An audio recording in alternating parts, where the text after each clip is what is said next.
Hello, hello, hello. We're going live.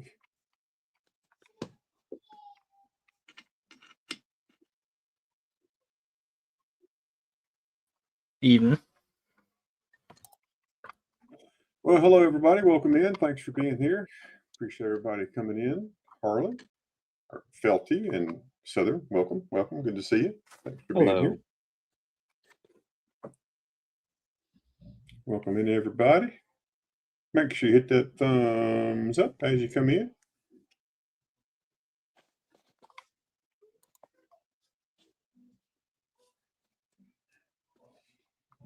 Forrest, hello. Kevin, hello. And Southern and Felty and Casey. Hello, everybody. Welcome in. Nice to see you. Nice to see all of you here on this nice Sunday evening.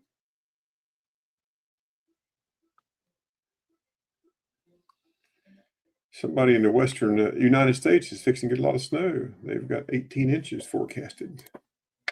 Oh, darn. Higher elevations around here but might be getting some this week. Yeah. Yeah. I'm glad I don't live in the mountains. Yeah. Well, I kind of do. I don't mind snow. And the Jeep will do well if it happens. So it'll go. I personally love snow. I like snow till it knocks the power out. Oh yeah. Then it's just no fun.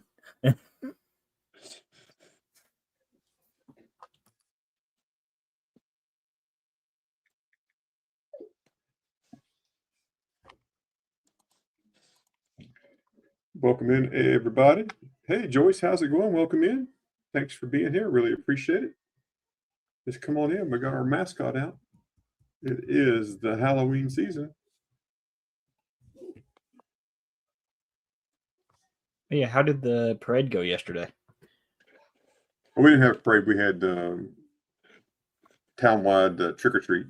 Well, I had about 4,000-ish people walk through town. Oh wow, that's a lot. Yeah, that's a lot of folks.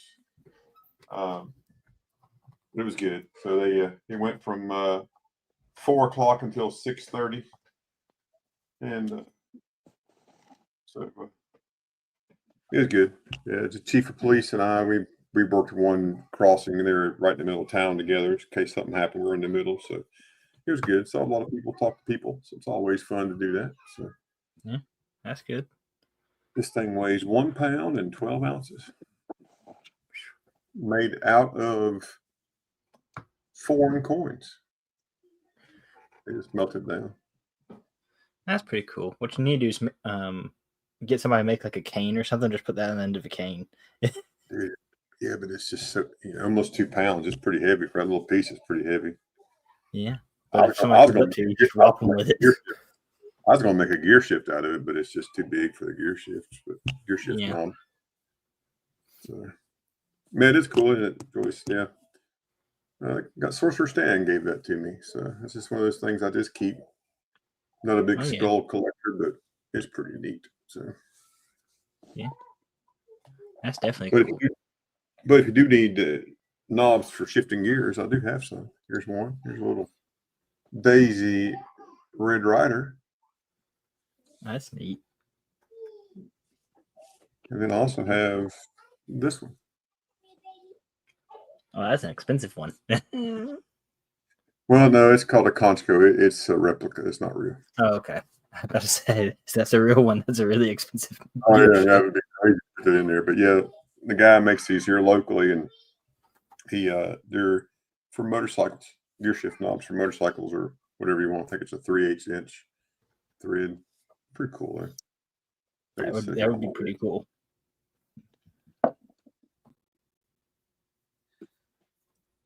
If anybody would like to send an email, you're welcome to send an email to silver.ashes.66@gmail.com. I know Shibby Rob was just finishing it up. Mama T finished up earlier today, a little while ago. So we'll just see what happens. And I know it's kind of hit and miss and slow, but it happens. That's a nice die crack on that coin there, Felty. It is a die crack. I think it was a die crack at one time. That would be my guess. You ready to see the date, though? Hmm? You want to see the date, Bill? Well, I can't until you flip it over. Let's see it. 1838. Nice. Cat bust half. Yes, sir. Nice. Nice. Silver Spurs 420. How's it going? Welcome in. Nice to see you. Thanks for being here. There's a little piece of gold.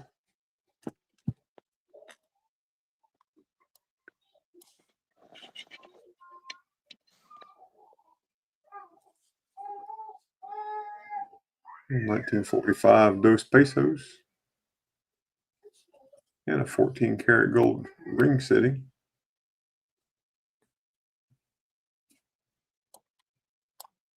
And that will be under melt today. Woohoo!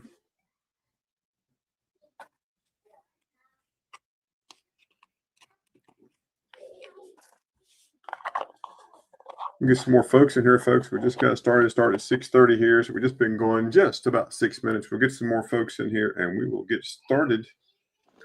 Always helps to have a few people in here when you get started. If you don't have anybody in here, you can't really show anything or move anything, but we will see what happens. If you're looking for anything, if you're looking for foreign coins, you talk to this guy right here. If you're looking for some type coins, you talk to this guy right here. Anything else, just let us know in the chat what you're looking for. We'll see if we may have it for you. One of us may have it. You just can't never tell. If you're looking for barbers, that's barbers. My hair is a little shabby right now. What's that?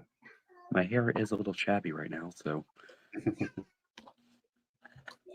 Yeah, that's a 2x2 box full of barber dimes and $50, and then I have another 2x2 box that is just full of barber quarters. So if you're looking for barbers, I probably got some. Any $50 worth of full Liberty? Any $50 with full Liberty. Let me check here. Let me look at the grades here.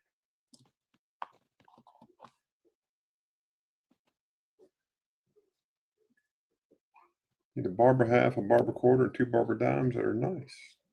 Cool. Yeah.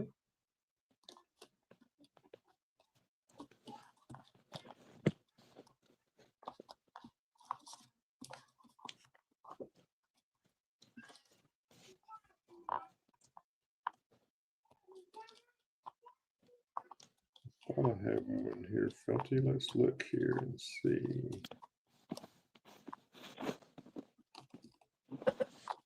See if this one's got full.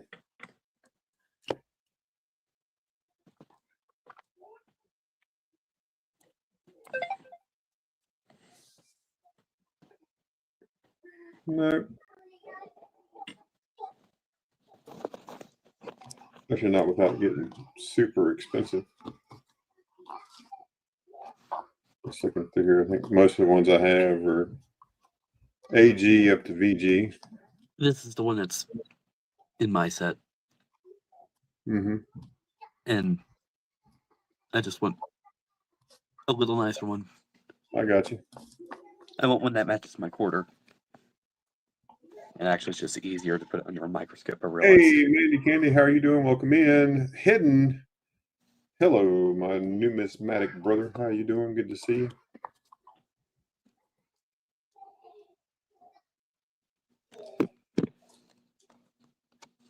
Good to see you, sir. Welcome in. Starting to get some emails in. That's good. That's always good.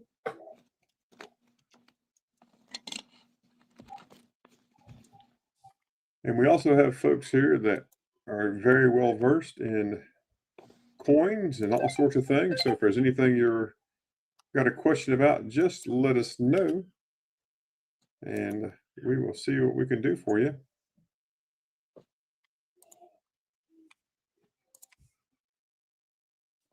VG is good. Okay. Got you.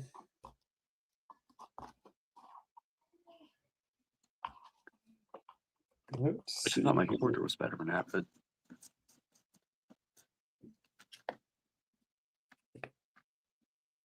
VG. So 2 VG dimes, a VG quarter.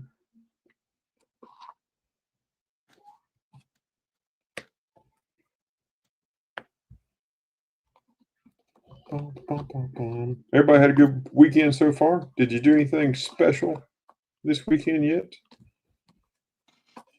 Tell us in No. the chat what you did that was fantastic and special.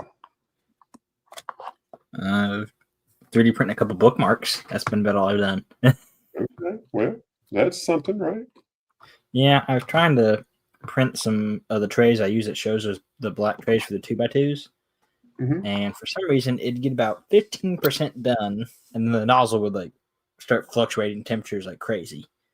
Oh, I don't know what caused that yesterday, but like I printed 2 bookmarks tonight and had 0 issues out of it. So I don't know, but it's kind of annoying. oh yeah, no doubt.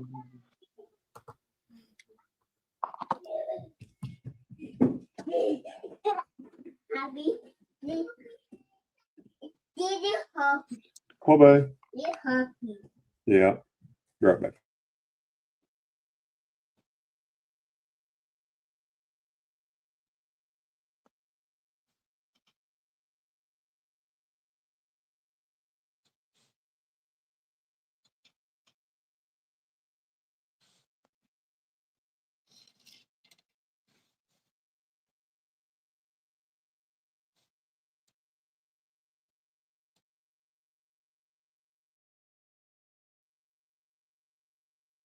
Sorry about that. Had to have a little bit of a conversation with the grandson.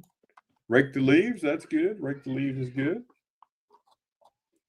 Let's see here. Oh yeah, I did something else. I did it last night. So I don't know if it's gone through yet or not, but I got a bunch of silver for like $50 under melt. Oh, nice. Uh, That's a good thing. yeah, Littleton Coin. They run their promotions in Crud. Mhm. And they had several codes. I got like 30 Merc dimes, a couple Eagles, silver $50, and a $2 bill for $1. A $2 bill for $1. Yeah. Hey, I'm making $1 on it though. You can't go wrong with that. Yeah, just tell it you double your money right there for sure. Yeah, That's double pretty. my money, easy. So you just gotta watch some of their stuff, but I'm just like, I'll try it and see what happens. Cool. So, Raked leaves. Went to church. Yeah, I went to church this morning too. yep, did that. Had a nice service this morning. So.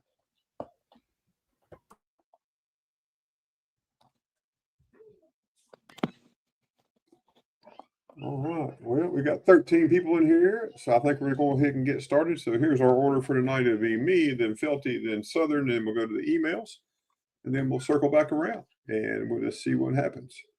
The rules of the stream are pretty simple, like everybody else. Whoever you're dealing with, that's who you deal with. The host, that's me. Has nothing to do with what deal you're making other than to share information. If you need some information shared, I'd be happy to share that. Also, anything that is mailed to you via whatever service it is mailed, that is between you and that service if you don't receive your mail. When I do my mailings, that does cover up to $100 worth of insurance. I will give you the information and you're able to file a claim on your own. If you need additional insurance is available for purchase and I'll sell it to you at actual cost.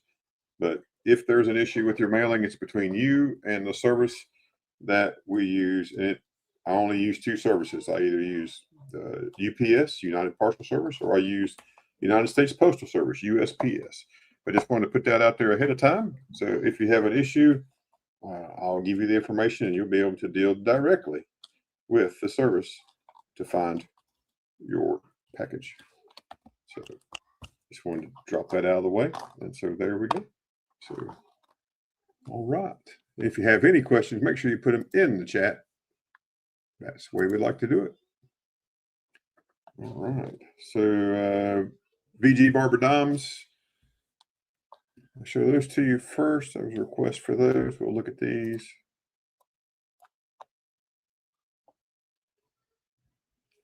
1892. That one's 24. This one's a 1903. This one does have full liberty. Right there, you can see it. Right there's full liberty. That one is 32. Now these are the raw dimes. Hey, Big Flip, how's it going? Welcome in. And these are the raw dimes. I do have some slab dimes. Slab barbers that are a little bit nicer. Here's a 1914.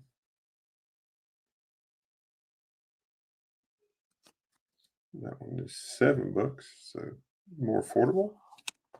If you're looking for a nice one, and you can crack it if you wanted to.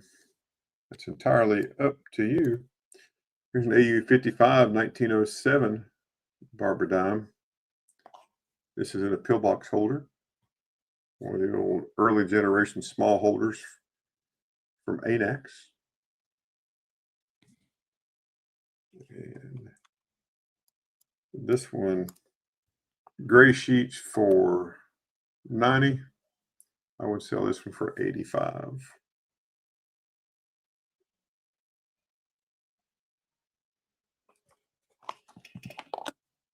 The 14 and the 03. Okay, Casey, thank you.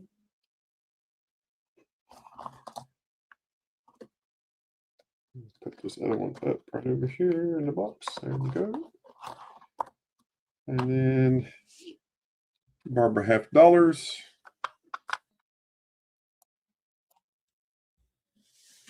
These are all VG. So I got a 01, got a VG8.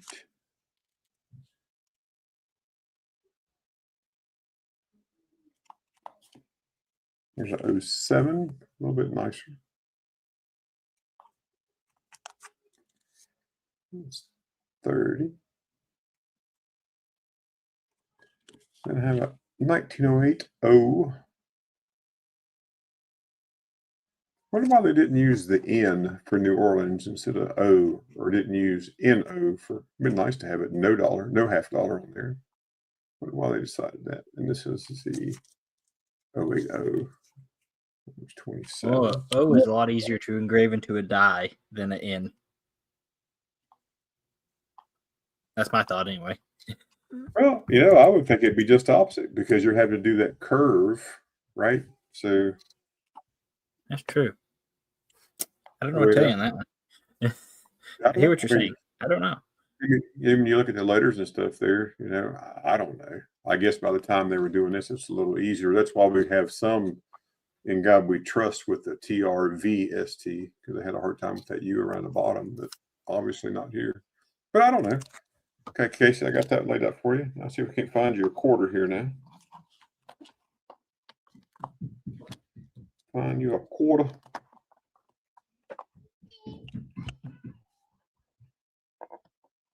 The grandbabies are fired up. They're in there running wide open.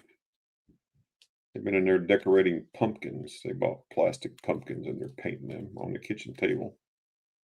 That's going to go over well.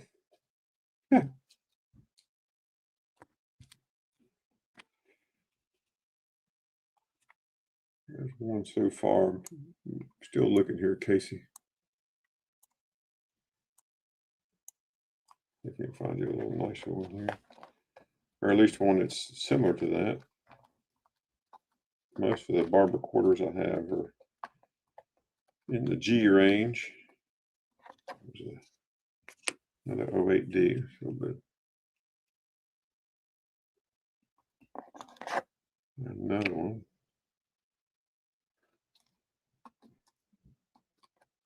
And I'll show those to you up closer in just a second. 08Ds are pretty popular.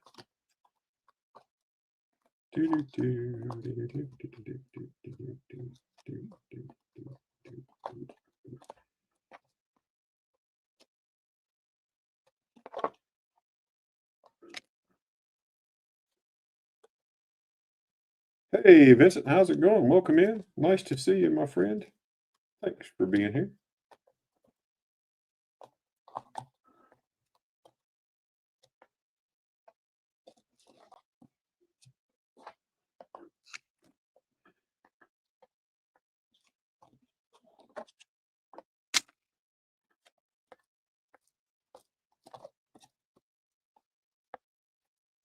Let's take a look at these right here.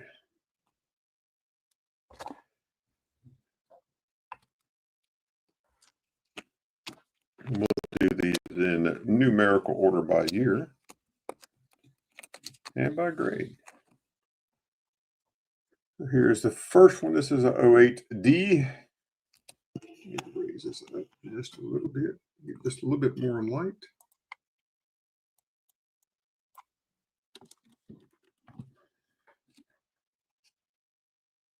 So 08D, VG8. Nice reverse there. That was 15. That's a circulation cameo, as they call it on there. A little nicer details. I think it's, yes, sir. I bet you. I wish I had one of those. I don't believe I do. Not a bad reverse on that 08D. Another one right there.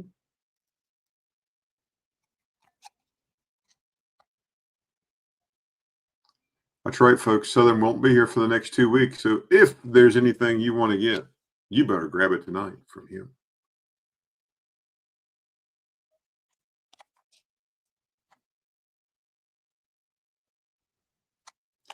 And here's a 14.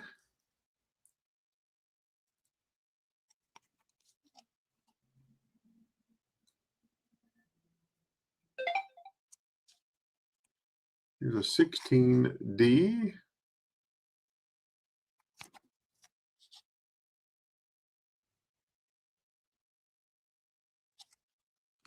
Another 16D.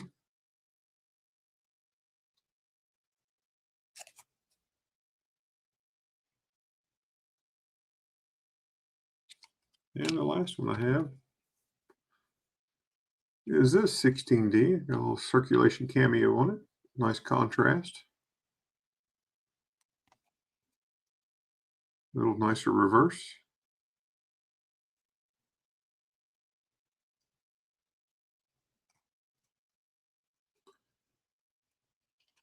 So any of those tickle your fancy, Casey?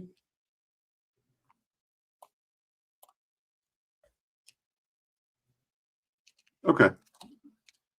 I got you. I'm going to look at the reverse on all of them, and then we'll go back and look at the obverse. Let's just look at it here. I think that's a pretty nice reverse. I'm going to lay that one right here.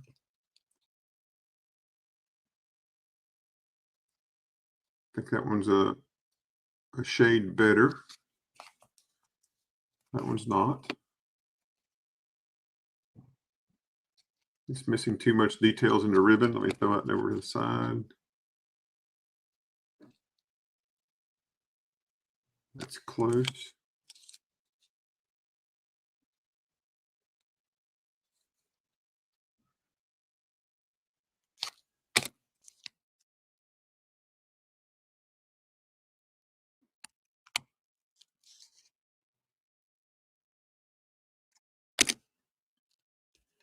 All right, so these four, let's look at the obverse on these four. It's got nice rim, nice stars, nice detail on the eye and the wreath, the ribbon.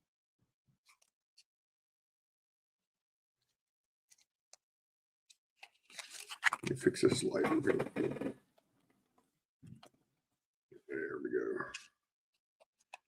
Need to buy me a light that circles this to make it look a little better. All right, so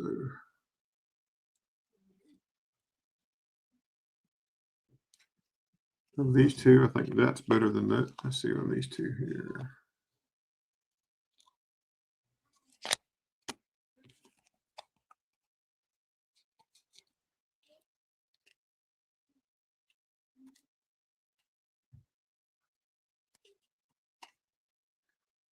This going in your typeset, Casey?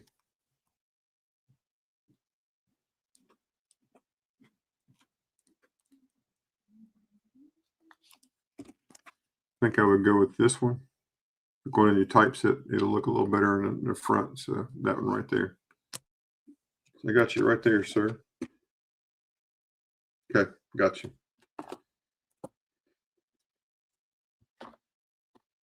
And I'll scour back through this box and see if I see anything that's might be any better than that. If there is, I will. I'll swap it out for you. I don't mind. Just looking here.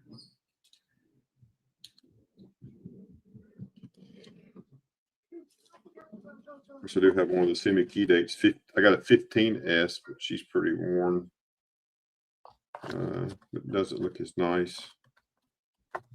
Yeah, looks like that one's probably about the best one, sir.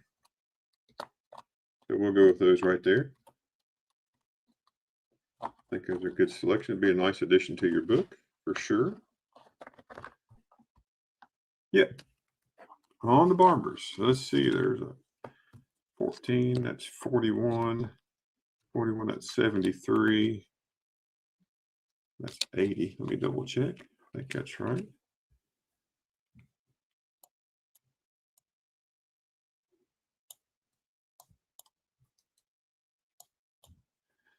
So 14 and 27 is 41. 41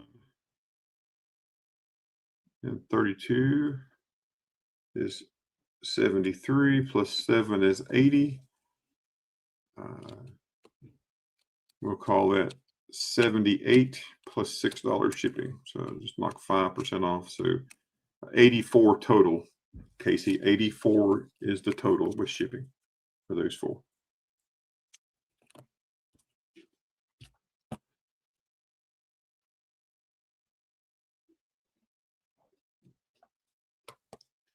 Victoria Roman Carter. Hello, hello. Welcome in. Nice to see you. Well, in a way, they did make a barber nickel. Kind of, sort of, right? They put Liberty on a Liberty V nickel. No problem, Casey. Hey, Ray, how's it going? Oh, I'm sorry, Ray. I just saw you at the bottom, my friend. Is that you with the eyeball? Is that you with the eyeball, Ray? That's me.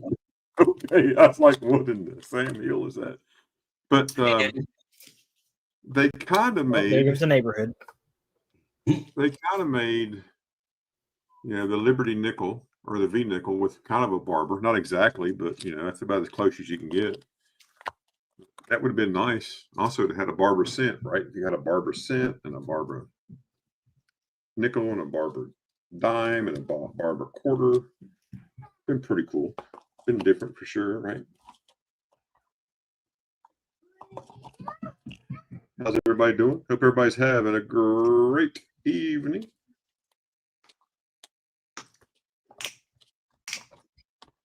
Let me fasten these back in the box right here. If anybody is looking for a barber snowman, I have a 1908D. A 1908D quarter. You want to come look at these pumpkins before we put them outside? And a 1908D $half. And I do the barber snowman for $45. And Lisa or Gene, you mentioned that. So the barber half and barber quarter have the same reverse, but they didn't do it on the barber dime. They could have, done the same design. That'd been cool. Put dime across the bottom on this design. But they didn't ask us for our design cues, did they? So I guess we couldn't help them out. So thanks a lot, U.S. Mint.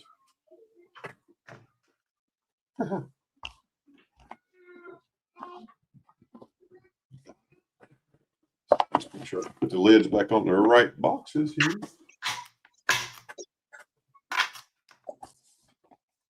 If anyone is interested in some gold, here is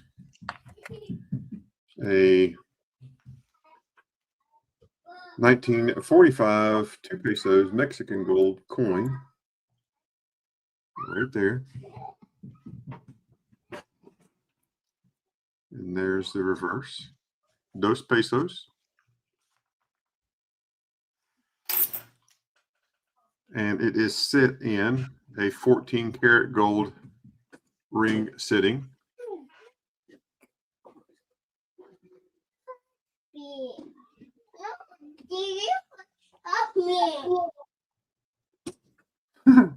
Grandson coming in fussed at me. 14 karat gold ring sitting.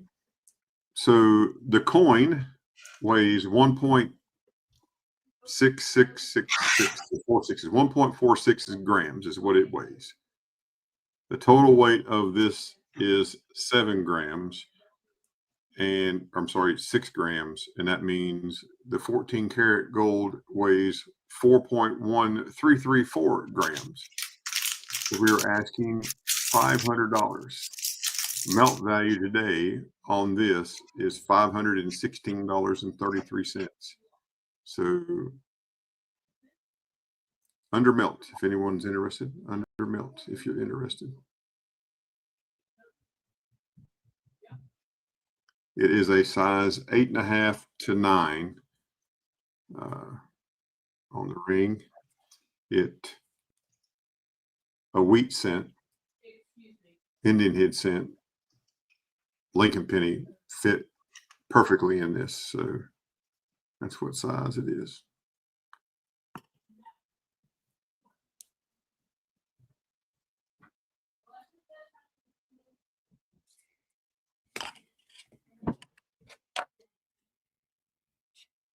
And right there's the information on it right there. That's what the ring weighs. That's what the coin weighs. 90% is 21.6 carats. And that's what the melt value is today. And we're just asking $500.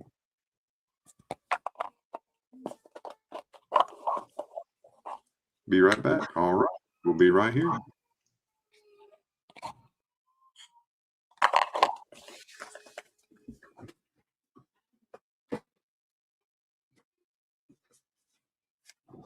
I have another piece of gold if anyone's interested.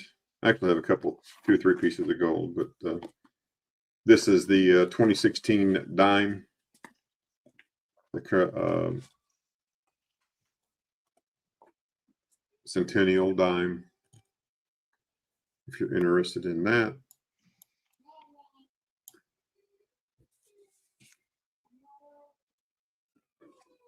$210, how's it going? Yes, I would absolutely include that box. I would wrap it in bubble wrap and put it in another box to mail it to you for sure. We'd make sure that is shipped very well. But there's the information on it. Here's the coin. 2016 gold mercury dime, of course. It does. Always transparent. It is dropped and not injured, but it does have a spot right there. It's one of those little toning spots that pop up on some of these. And there's a reverse. And as you can see on the reverse, it tells you it is 24 karat gold. It weighs 1/10 of an ounce. And this is $525. And it has all the OGP, the box, the packaging, the sleeve, the padding, the little packets to keep all the moisture out. All that is there. But again, $525 is the ask for that.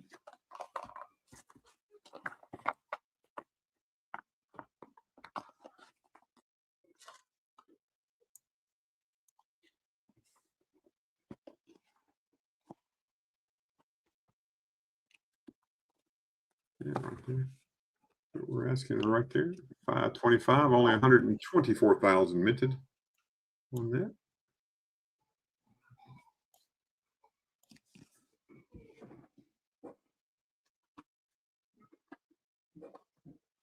Do have a couple of GSAs. If anybody's interested in GSAs, I can show those to you. Just let me know in the chat. Be happy to show them to you.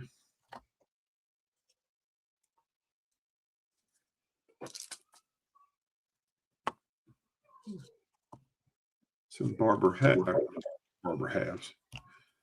Ben Franklin $50. GSA, please. Sure.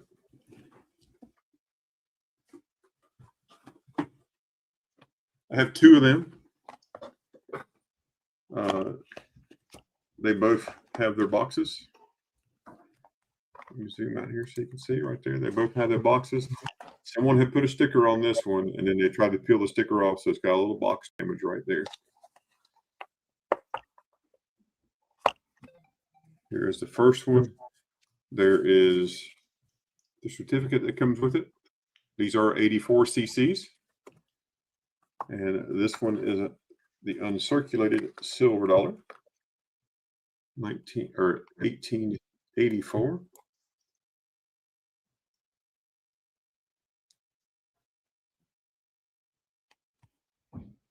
There's reverse.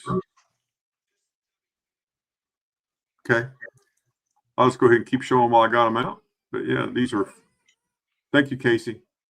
And these are $460. $460 is the asking price on your choice of either one. So that's the one that is bright white.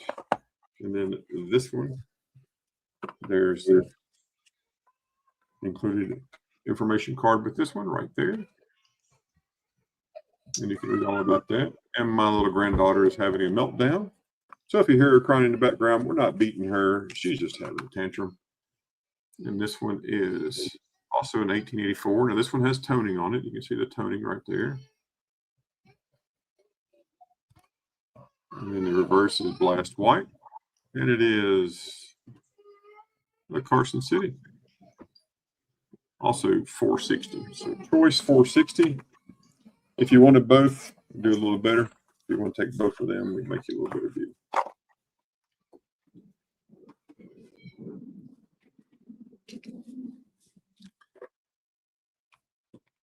And Felty, you'll be up next. Just be ready, be on deck there, sir. Just a few more minutes, and I'll bring you back up.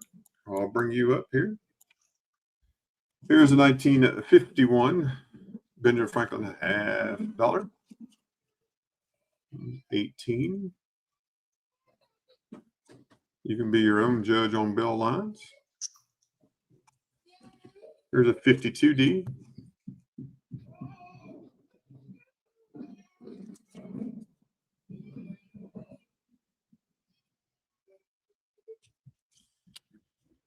Here's a 54.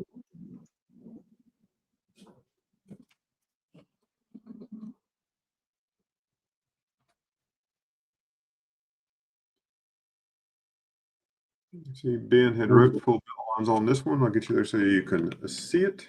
And that way you can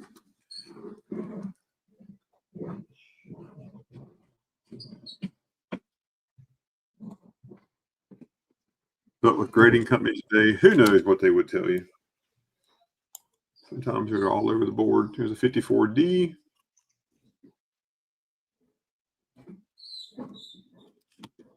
Another 54D.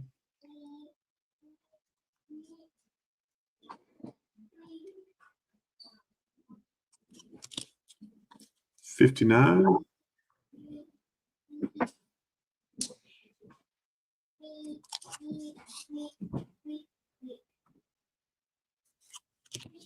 $61 out of Denver.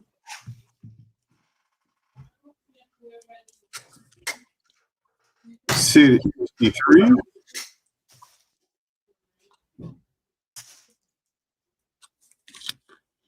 $63 Denver.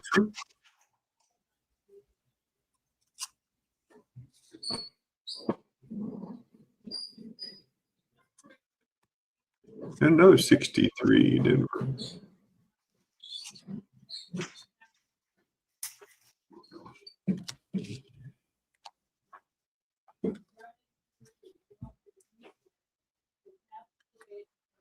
Don't forget to hit that thumbs up, folks. Share out the stream. Let people know we're over here tonight. Have some folks come in and see what we can do for them, help them out.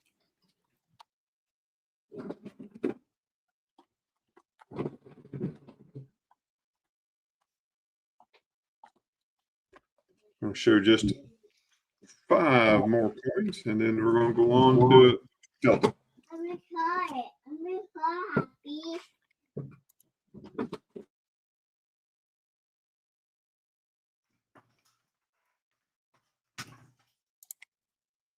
So we have a 1917 Walking Liberty half dollar.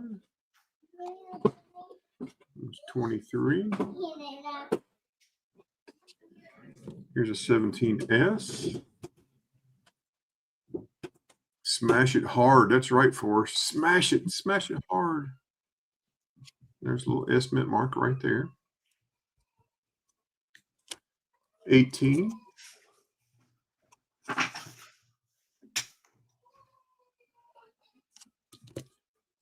A couple 19 S's.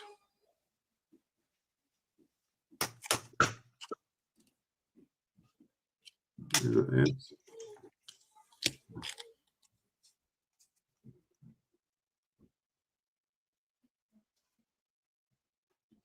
And what's my favorite $50?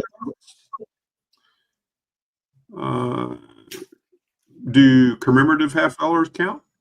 It's a $50. There's 19S. And then the last one I'll show for right now.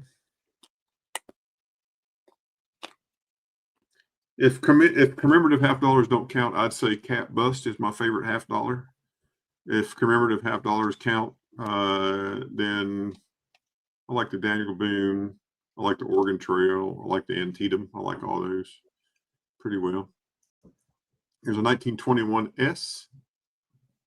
This is one of those key dates you need for the set. And that one's 130. Only 548,000. All right. Felty. Are you there? Yes, sir. Yes. Y'all hear his little low voice. Yes, I'm here. All right. Let's bring Mr. Felty up, folks. Now, let me just give you my disclaimer on Felty. Felty is less than 18 years old, but he does have permission from his parents to be here. So he can be here and do what he's doing. He is following all the terms and rules of YouTube with his parental permission. So we are good to go with Felty being here. Just wanted to make sure. Monroe is my least favorite, Vincent. That it's just a terrible coin. They could have done so much better with that. So much better. But you already knew that. You just want to get me fired up. My first thing I'm going to have on my selection today is British pennies. Because I'm desperate to get rid of these fellows. So first you have an 1899. And not horrible condition, but also not great condition. Let me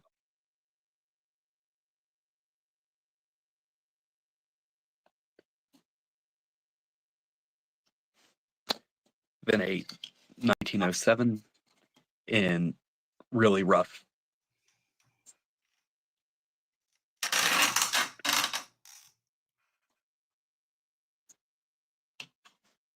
condition. You have a 1917 in overall good condition. You do have a blemish there. There.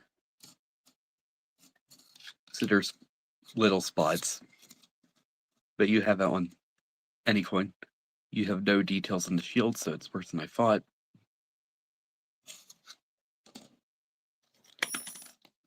You have one I just dropped, which means automatically that's Hello, taken. Rosebud. Welcome in. Thanks for being here. Appreciate you.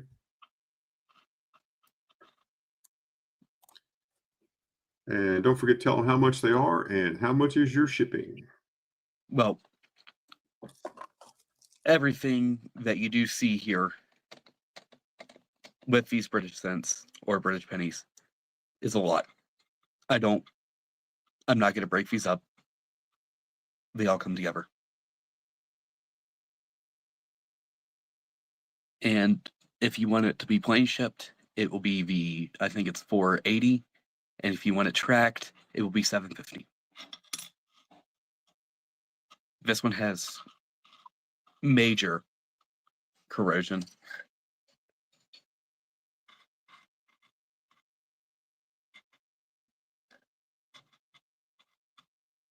It is in 1937, I think.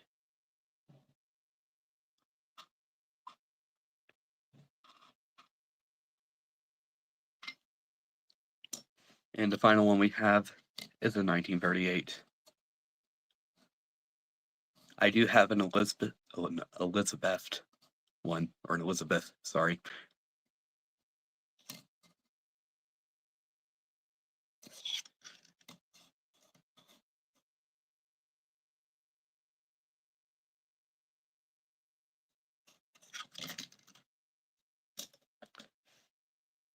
And I'll do the entire lot at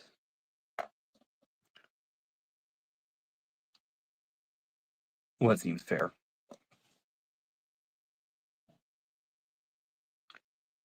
If you want the 38,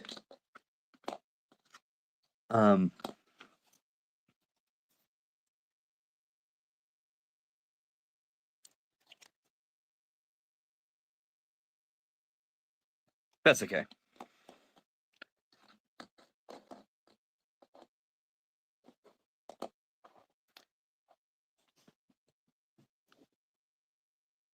So a lot of them will be 15.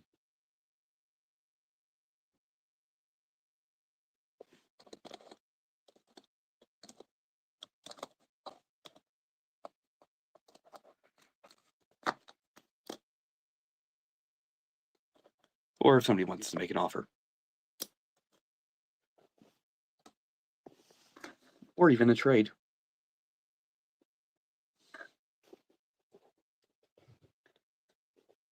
Next, we'll have all kinds of the Canadian scents I showed yesterday on Ray's channel.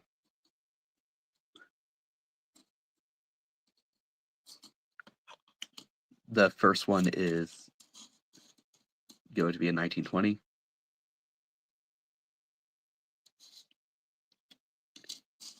Next one will be a 21.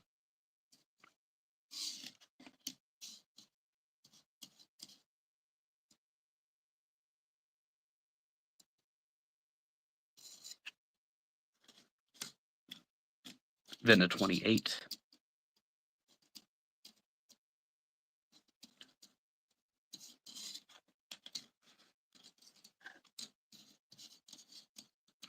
Yet again, all of these will be a lot. It does have the gunk there. Because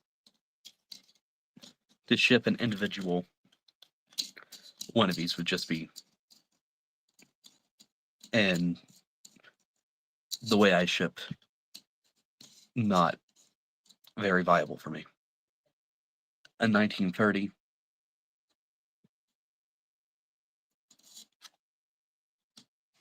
A 1932, if only it was a quarter.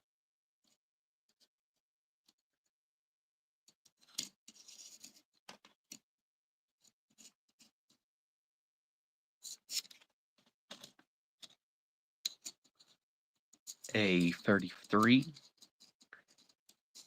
if memory serves me correct. Yep. You can tell I'm used to United States coins. Then finally a 1934.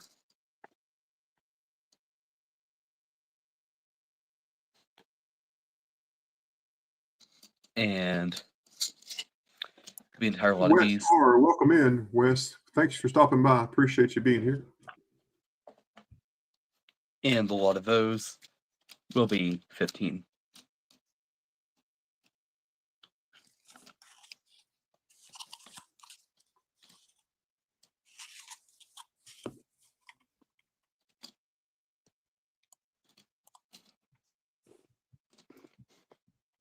Okay, let's see. What else do I have sitting here?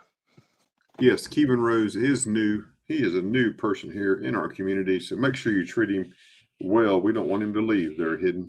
Go buy him something at the concession stand. It's still open. Armando from the vault. Hello, sir.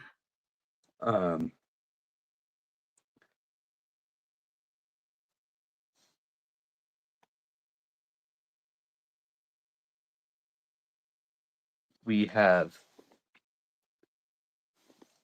a few bills. Farmers and Merchants Bank, a $1.25 note from 1862. Then a Somerset Worcester note, $2 note. It has a hole there, and it's top has some major damage or minor. It depends on what you consider major, minor. For me not knowing much about bills, I would consider that major. You have dates, names, stuff like that on the back. And then Did that say "I love you" on top of that, on the reverse of that $2 bill? it Is that does. what one of those notes said? Yep. Yes, sir, it does. Oh, that's Yeah. pretty cool. And that one November was 28th of 1864. That's pretty cool. that's the one I wanted to keep, but it just doesn't fit into my collection. And finally, we have a $5 note. That one was Calhoun, I think, and the other one I can't remember who he was supposed to be. And this one has writing on the back as well. And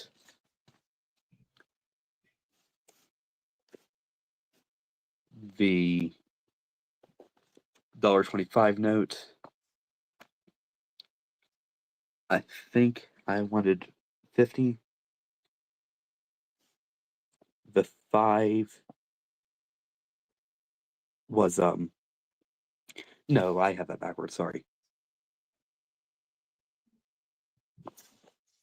The 5 was 50, 35, and 35.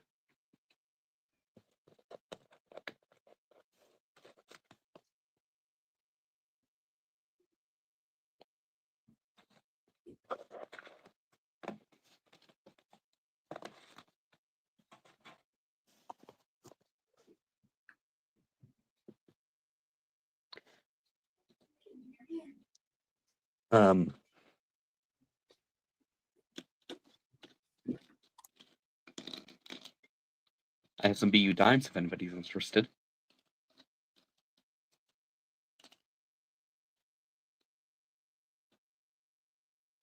%90.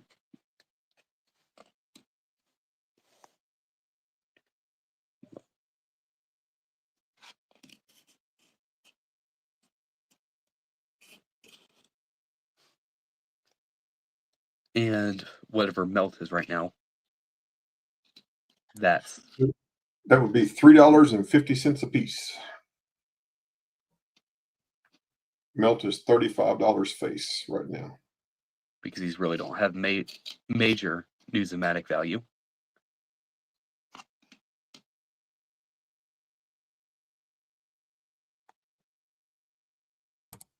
Armando said, "What's in your typeset book?" So he's interested in what you got in your book. I'll get to that in a moment if you're. Des Logic, hello. How are you doing? Good to see you. And the rest of them, because it's kind of one of those deals. You've seen one of these, you've seen them all. It's 1850, 51, 53, 59, 60, 61, 62, 62, 64, and 64. Well, that's not good, Des Logic. I hope everything's okay.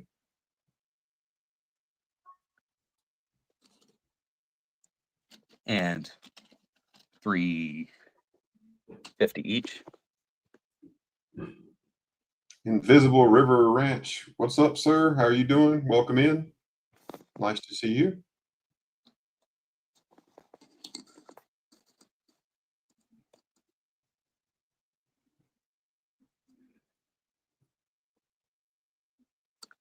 And 1883, no sense. Liberty v. Nickel.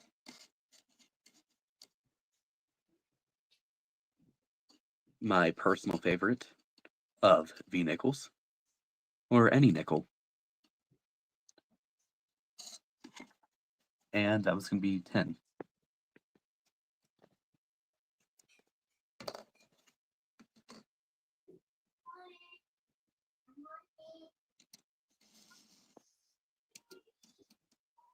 a 1957 P Washington quarter in what I believe would be an MS-64 condition.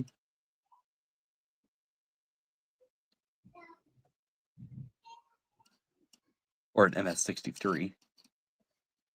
A small ring of tone in. And I was asking $12.50.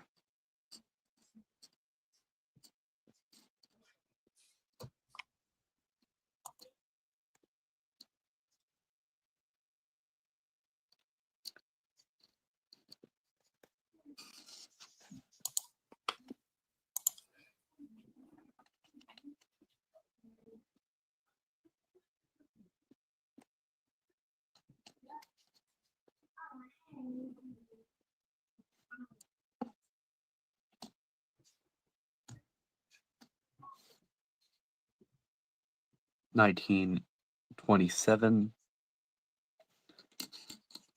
No mint mark. Stanton Liberty quarter.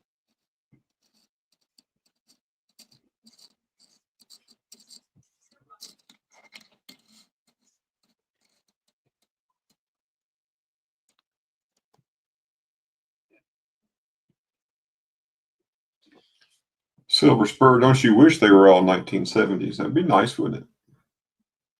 210 has a roll with 40% Kennedy half dollars, folks. 20 coins for 140 shipped. If you're interested, let me know in the chat.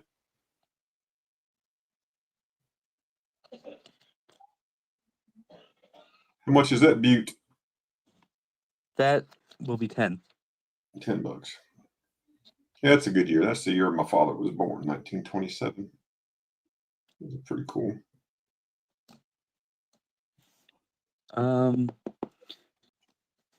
15S.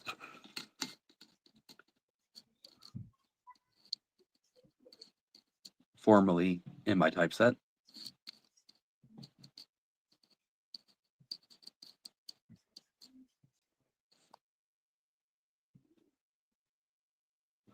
Uh, 10-4 hidden, 10-4.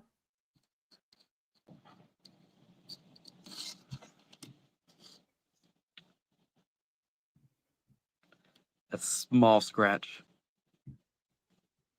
right there.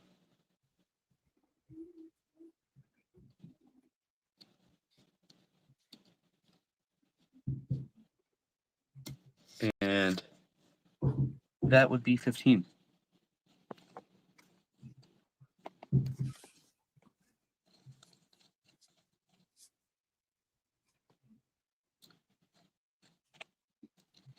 I do have a dollar coin.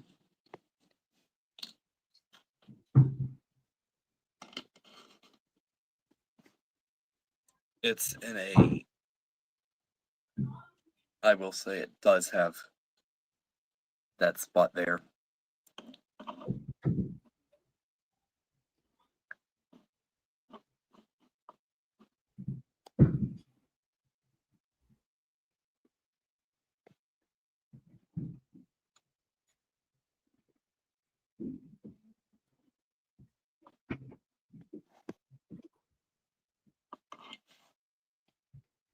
$10-4 hidden.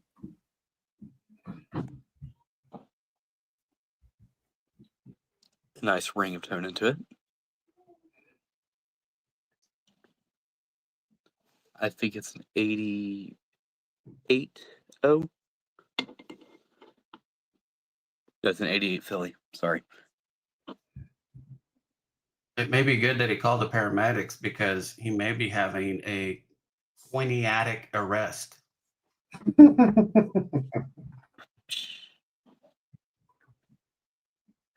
More damage I never noticed.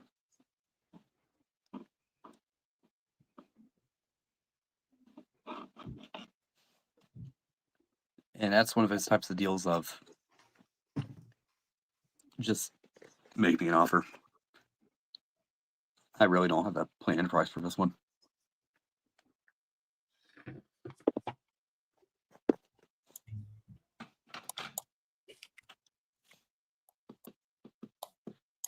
Um,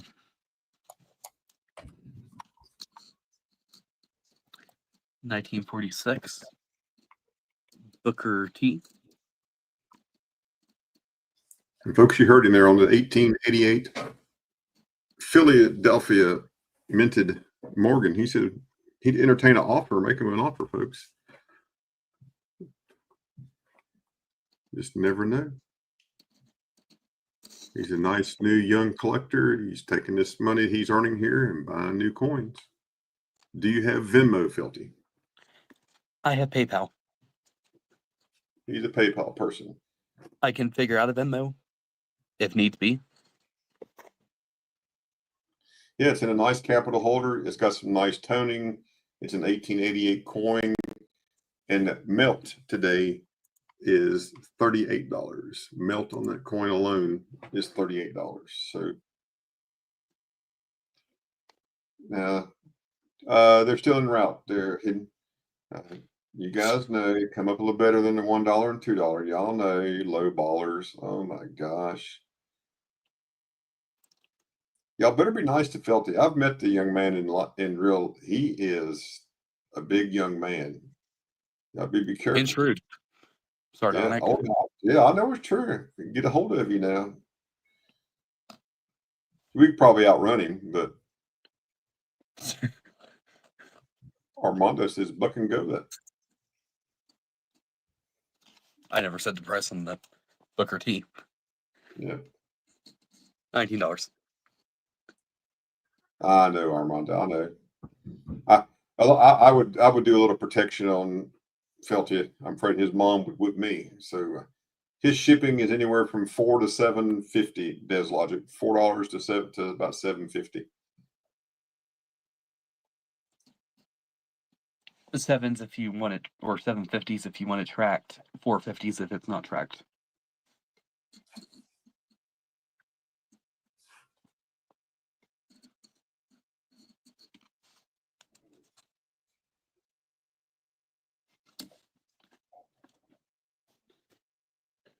Which that's not really great light for that.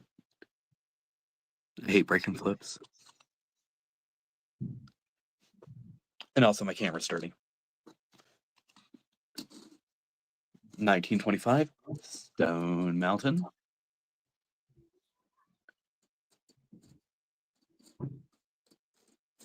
Yet again. Even though I personally don't like toned coins, everything in my collection has a bit of toning on it for some reason. Maybe secretly I have a soft spot for it.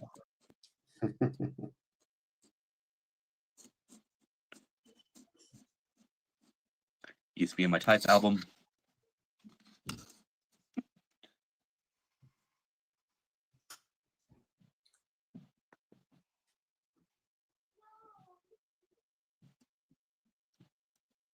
And I would do. Yeah, Armando. Yeah, this is Felty. That's his email and PayPal on the screen. Felty's been with us for a little over a year, probably. But he's a nice young man. He is less than 18 years old, but he is a newer collector, and he is building his type set. And he's just like all the rest of us. He buys and sells to feed that habit. So super nice Christian young man. I really like him. He's doing really well, and his parents are great people. He goes to one of our Christian schools here locally.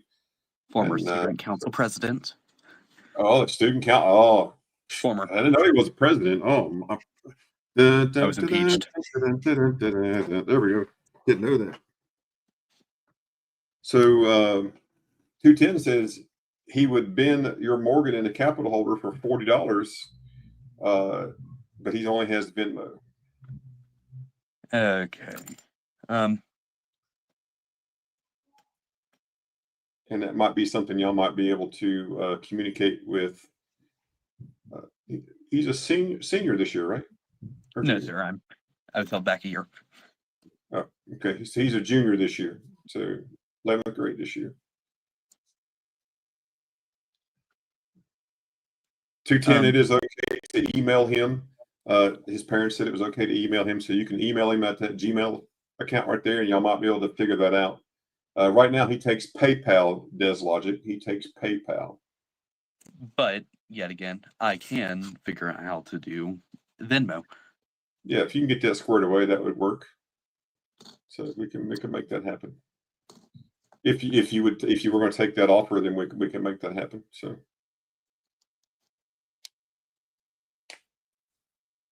you just need to let 210 know if that offer is okay. What I will ask him, can you do 50? All right. So there you go. So he knows how to negotiate. So he's going to start.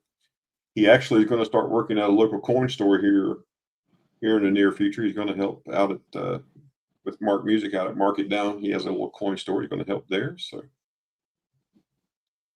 he's countered you 210 at 50. So do you have a counter offer? Or are you going to take 50? Got a little negotiation going. Here we go. No carrier pigeon in the desert. Eagles, no likey.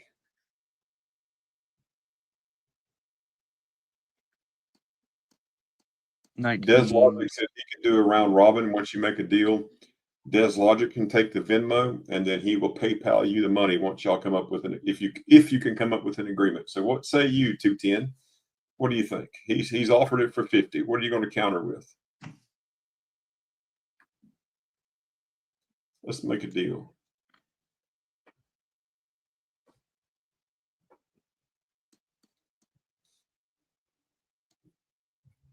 Okay. He'll shoot you an email. That's all right. That's cool. That's good.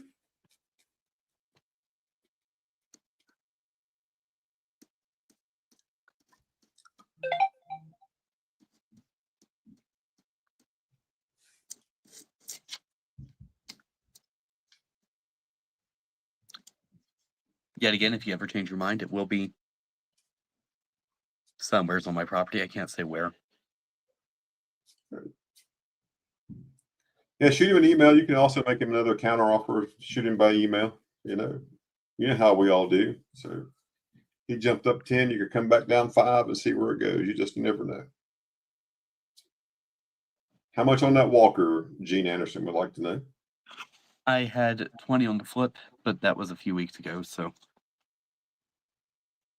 I had to add in VF30. I'm not a grader. And what year is it? 1941.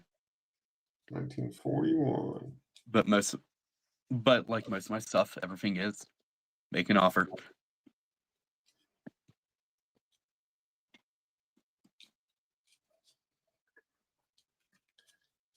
You'll find that most of us want to at least tell us some starting spot. Let us start somewhere. And then that always helps you a little bit if you can get someplace, because most of us hate to price your stuff. Excuse me.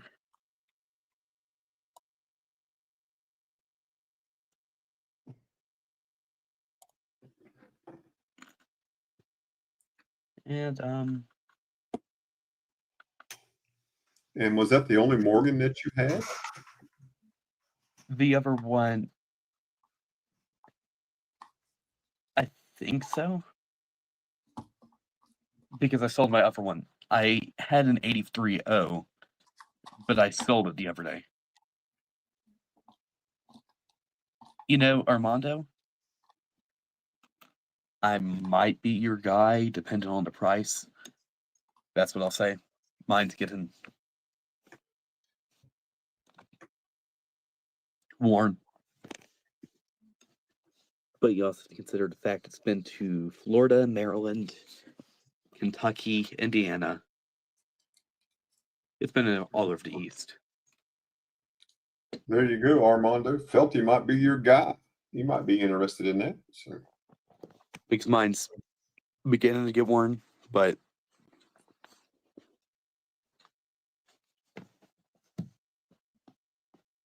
and because he asked earlier.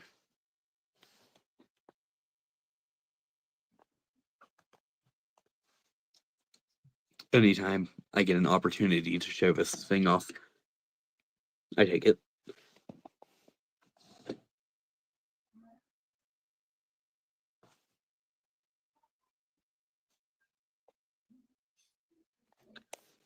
And honestly, if anybody sees anything in here that you might be interested in, I might have a harder time letting it go, but I might still be interested. You never know.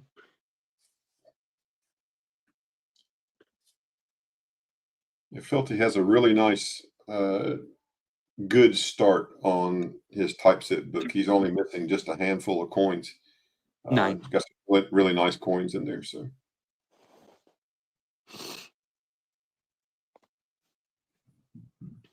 Most of the coins that I did have out here tonight were in here at one point, even the British cents, I'll admit. I used to put them in the large cent places when I didn't have the large cent. there you go. Armando said he will email you a picture of that book. Oh, okay. Maybe y'all can work a deal. And these are And Felty is a cracker, by the way. There you can see he's already cracked out 4 coins to put in this set. 5 if you count the quarter I showed off earlier. Yeah, and he has. You can follow him on YouTube. He does live streams. He does live crackouts. So he's very gentle with the hammer and the towel. So That used to be slab. It's not slab anymore for obvious reasons.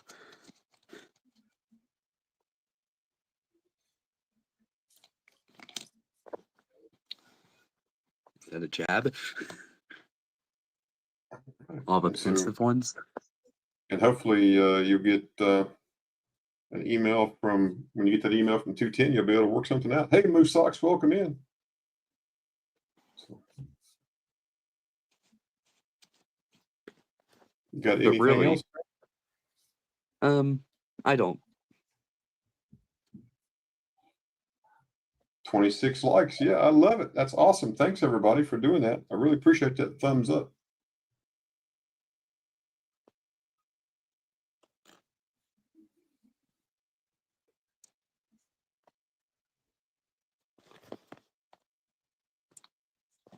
You know, 210.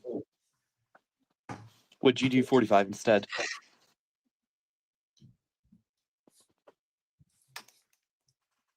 There you go, 210, $45 for that 1888 Philly in the Capitol holder. With some beautiful tone in. Yeah, look at that beautiful toning. Yes.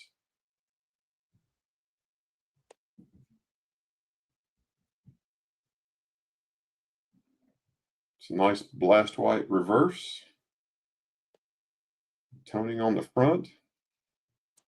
Used to be in my typeset. Hey, BB Stacking, how's it going? Welcome in. Nice to see you. Yeah, we'll see if he answers. He may answer. He may step away just for a second, but we'll see. He'll answer. Okay. And with that, I am good for the night. All right, man. You'll be in chat for a while, right? Yep. Okay. I'll have dinner first, so. Okay. Yeah, and we'll see. Maybe 210 will answer. Oh, so right there you go. How about $47 shipped? I can. Let me put in my notebook. 47 shipped.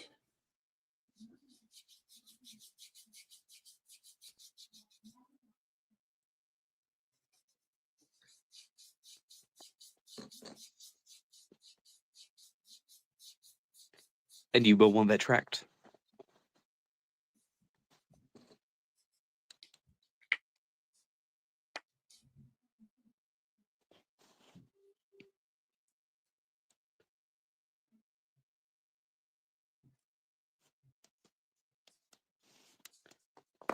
Was it in a GSA holder, invisible, or was it graded? Or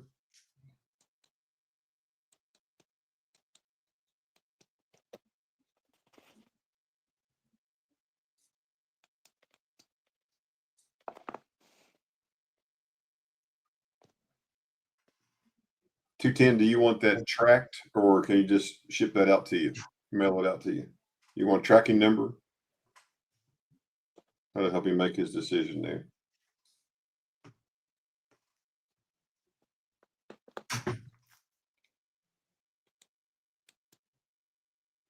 Yeah, you could do it without tracking Felty.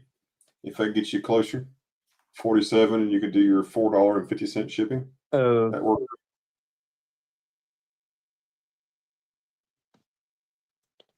okay. So you got a deal? Yep. All right, outstanding. Dislogic, if you would be so kind to do that round robin, 210 can Venmo you the money, $47. And then Dislogic, if you would be so kind to send that money to Felty at his PayPal, at Harley Felty is his PayPal. And that would be awesome. And congratulations on making a deal. Thanks, everybody. That's awesome. And if we need anything put in the chat, everybody should be blue. You can put whatever you want to in the chat, and we can make that work. So thank you all very much. And thanks, Felty, for coming up. You're welcome. Up next, folks, is the one and only Mr. East Tennessee 2025 Southern Coin. I'm glad you voted for me. Got Cash App, Venmo, PayPal, all that's down there. Shipping's $5. Let's tell you otherwise. I think that's it. Now I'm going to start with the auction. I got a little Barber dime. What is this? 1910. Yep, 1910 Barber. Just a Philly. Start that at $3. I think that's spout melt. So $3, and you start on a Barber. Little auction, folks, for Barber dime starting at $3. Anybody want to go at $3? Melt is $3.50. So we're under melt. $5 shipping on the back end. Jet Mech Mech is at at $3. 3. There you go. Well, I'm going to let you run Anybody it. at $4? I'm going to run and get a drink. I'll be right back. Alrighty. Got Jet Mech at 3. We got anybody at 4? It's a 1910. Focus. If I could get my camera angled, right? 1910. Got Jet Mech at 3. Anybody at 4? Yeah, Invisible, the refiners are all backed up, so it makes selling stuff a little bit harder because you can't just go and melt it anymore. At 1910, it is a Philly Barber dime. Anybody at 4? We got Jet Mech at 3. Come on, camera, work with me here. There we go. Took us some pretty decent details on it for the Barber. Even too many people were selling off the silver, and the refiners, the paper market is not reflecting the physical market, and prices are nuts, basically. The futures prices are lower than the paper prices or whatever right now, so refiners are going off the futures price, and they just got overwhelmed. Even if you're going to melt the Libertad, let me know first. Yes, supply glut. Anybody at $4 on a Barber dime? I think Asher just sold one of these for like $5. Yeah, Jet Mech at 3. Anybody at 4? Anybody at $4 on a Barber?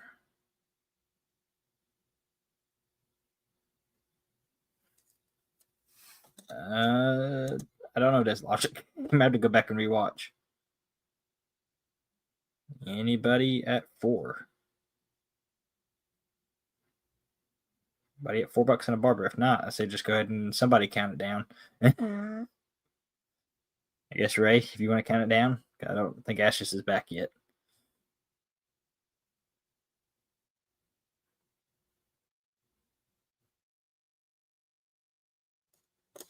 Anybody at $4 on a Barber now? Here we go. What we got? Where we at? We get 3 Ray's counting it Jetmec. down. There you It's go. about to Thank go you. to Jetmec. Anybody at 4? Nobody at 4. Jetmec gonna get this for under melt, and then shipping. It's a Barber. I'm surprised nobody's jumping on that. $4. Anybody at 4?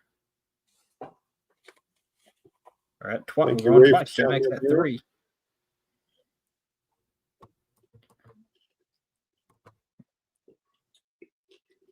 You weren't back yet. I just had Ray start counting.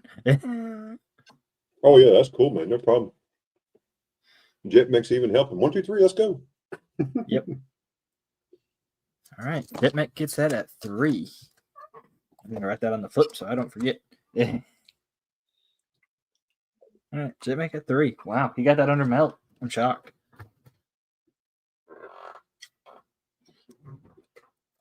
Yeah, then he felt his email. Gotcha. This is pretty neat. Felty, Sticking with the US put theme. your email address in the chat, Felty. Ooh, that's cool. So it's got a little piece of webbing. It's a 1974 cent. The way I got told when I bought this, the webbing was in the bag, in a sealed bag of 1977 cents, and it was in the bag with them. So I just think it's kind of neat that it's got webbing in there. So the cent is just in there for effect. Basically, that's the same way. It's the same coin I got when I bought it. And everything. I got that at $25. I just think it's kind of neat. So it's different, that's for sure. But This is Spider-Man coin. It's got webbing. I just put his email in the chat. You should be able to see that. So that should pop up. got a 1980 Poland 20 or 200 Zlotic file strike. They only made about 100 or so of these. Got that $65. It is 75% silver. So that's pretty cool. Then what is it? As 80, this one's 1964. Vincent gets to Poland.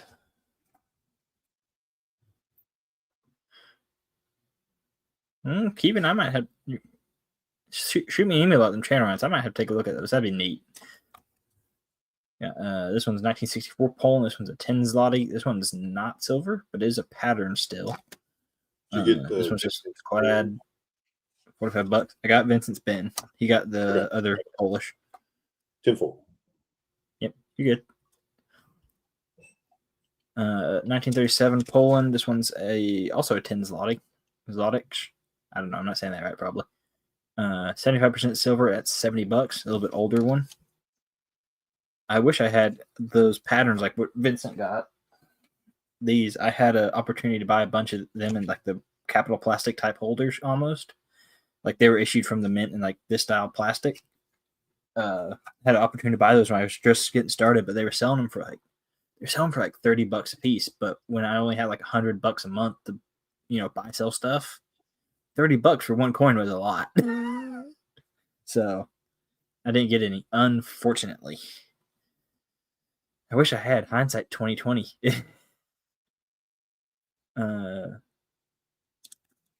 1905, Norway. I think this is like an aluminum metal.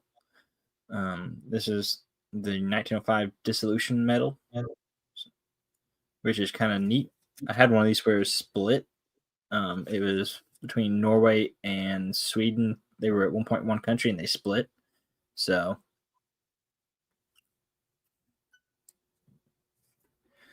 I just thought that's kind of neat.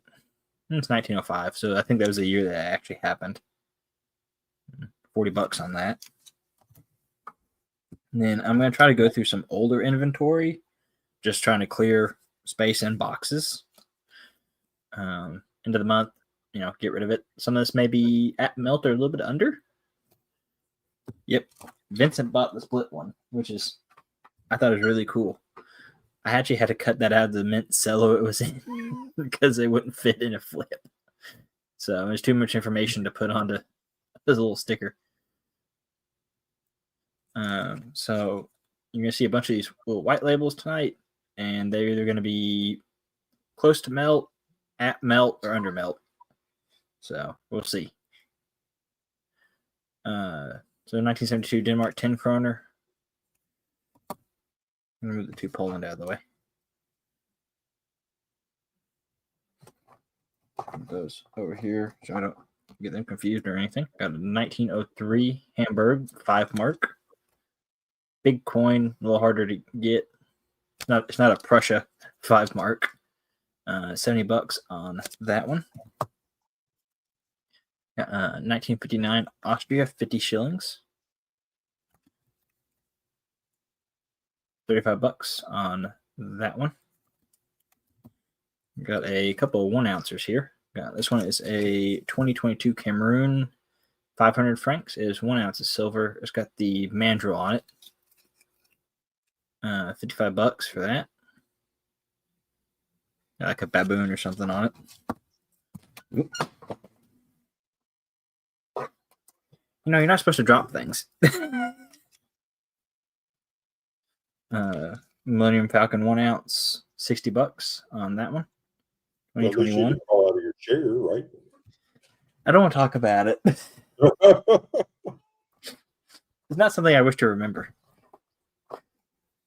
That's all I'm saying. 1968 Malta 3 Scooty. Probably not saying that right. It's got some kind of, it's different toning on there. Got that at $40, 20,000 minted. 1946 Romania 100,000 lei, $35 on that one. 70% silver, which is a different purity. Not a purity you see too often. 1937 Czech 20 Korin, $35 on that one. Also 70% silver.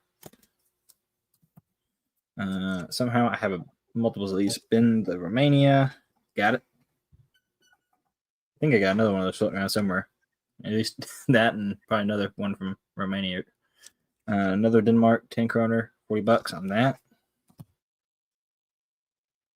1983 Yugoslavia 500 dinara, 110,000 minted, $45 on that one. I got another one of these somewhere that I gotta find. Well, that's semi-important. 1 second.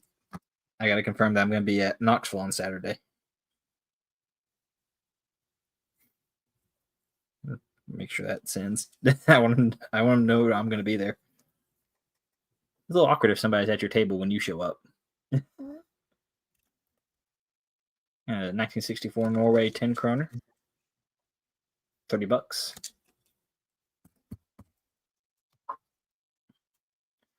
1981 East Caribbean States $10, $50 on that one. It's their FAO coin or one of their FAO coins, I think. Been to Norway, check. 1897 Dominican Republic peso, $60 on that one. It's 35% silver. Is basically a giant war nickel. It's a crown-sized war nickel. I got 2 of these. I got another one floating around somewhere. I got to find it. But it's a 20 gram, 3 ounce fine silver medal. Got that at $40. I think that's pretty close to melt at this point. It's got Württemberg on it, which is one of the German states rulers. Let's see. I got another one. Yeah. That's Sachin. Same thing, 20 gram medal, $40. So got those. Let's see what else I dig out. Like I said, I'm just trying to clean up some boxes and stuff. Get ready for a couple shows. Got multiple packages coming in. We got to empty the boxes so you can fill them back up again. You got to sell the coins for money. Then you got to go buy more coins with that money. Then you go, then sell those coins for more money, and et cetera, et cetera, et cetera. Cycle repeats. 1969 Austria 50 shilling, $35 on that. Got a few of these. I got some 1920s Australia 1 pennies. Just big copper pennies, $10 on that one. Got Afghanistan 2.5 rupee. That needs a new flip. That flip broke. I'll deal with that in a minute. $75 on that one. It is silver. It's 90% silver. That's the year. Not sure what that year actually translates to, but I'm sure somebody knows, and I just haven't figured it out. Got a 1911 German Prussia 3 mark, Germany. $55 on that one. 1908 Bavaria 5 mark. Again, a little bit harder to get the 5 marks from not Prussia. $70 on that one. There's the other Romania. I got one from 1996 somewhere. We will probably see it here in a few minutes. $35 on that one. Got a 1814 penny token. So this one's a Condor. I don't know where or what. I've had this thing for a while. Got that $25. Well, I'm thinking of Condors actually. I got 3 new ones. Nope, wrong box. You know, if you look in the right box for the right thing, you'll find it.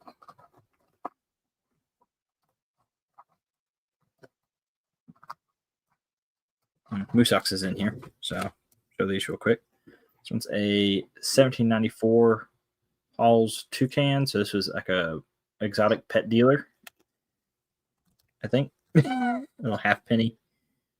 Got a bunch of writing on that side. A little bit rarer token at $100.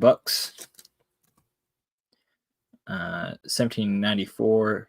This one is like a grocer. I don't know. It's an Irish storekeeper half penny Condor.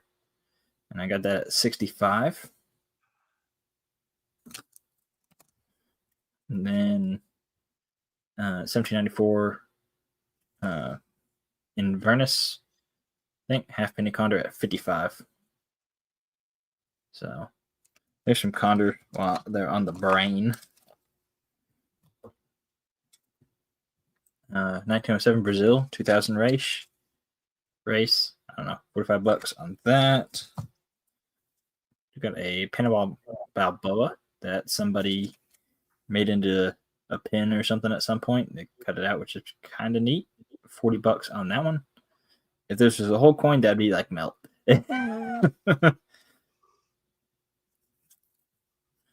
That got a 2002 Turkey. I think it's like a 10 million lira, something like that. $55 on that one. That's sterling. Had this one for a while because 1870 France, 5 franc, $40 on that. I think that's about melt on these anymore. And that one looks a lot like a Barbara too. I mean, it's facing the wrong direction, but the design is very similar to a Barbara. I think what's holding that back is I don't know what any of that is. It's not. I don't think it's environmental damage. I think it's just like paint or something got on there. Probably doesn't help anything. 1857 Canada penny. $35 on that one. I have no idea what's in what I'm going to be showing next. I'm literally just grabbing randomly out of a box. 1933 France, 20 francs. $25.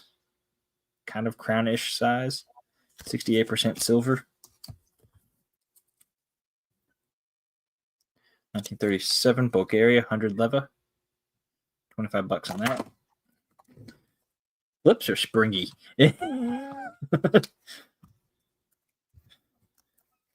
Those. Anybody looking for anything particular? Or everybody just kind of watching?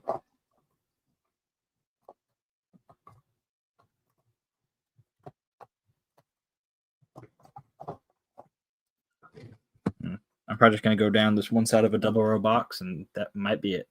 What is the ship? That one it's a USS Constitution. It's a 1 ounce round.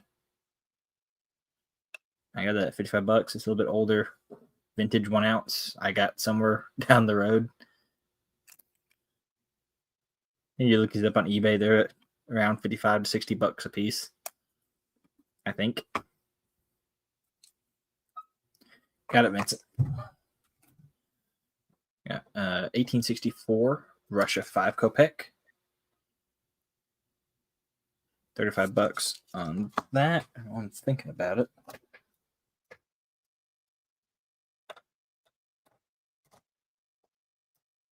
That one.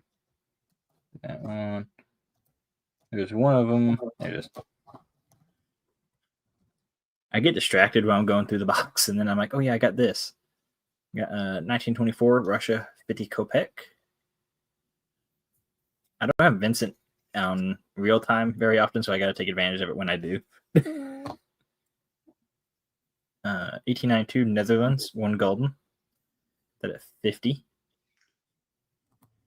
Then really nicely toned 1964 South Africa 20 cents. Got that at 25.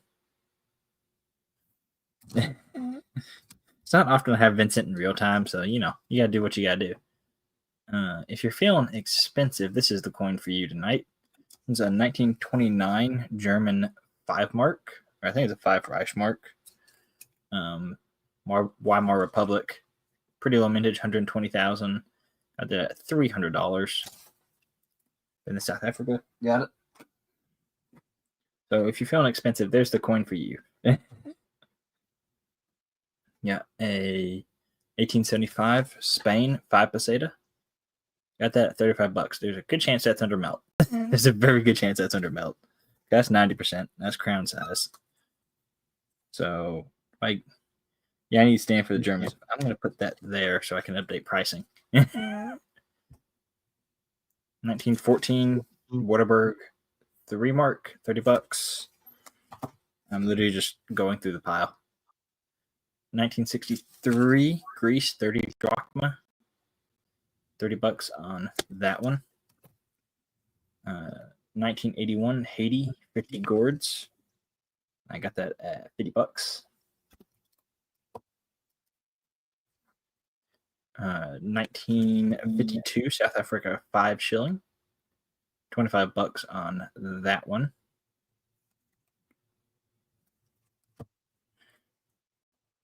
Then the Greece.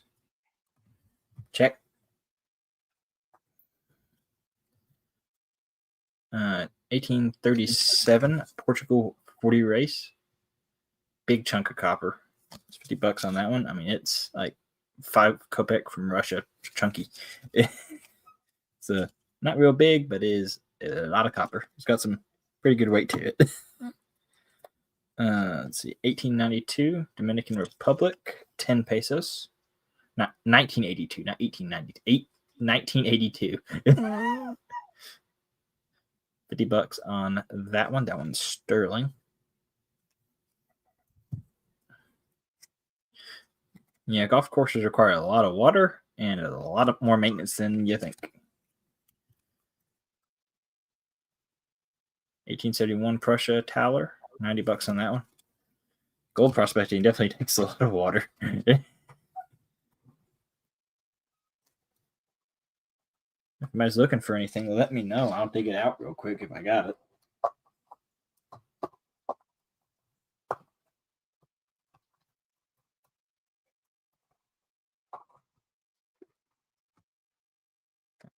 Let's see, 1953 Mexico, 5 pesos. Hello, Jack Gallman from Marion, North Carolina. Hello, welcome in. Glad to see you here. Thanks for stopping in. And I do have that at 40. You can tell I recently updated the pricing. I got a 1929 France 20 franc, $30. 1960 Denmark 5 kroner at $35. Got a bunch of these from like 78, 79, probably a couple 77s in there. 100 pesos from Mexico,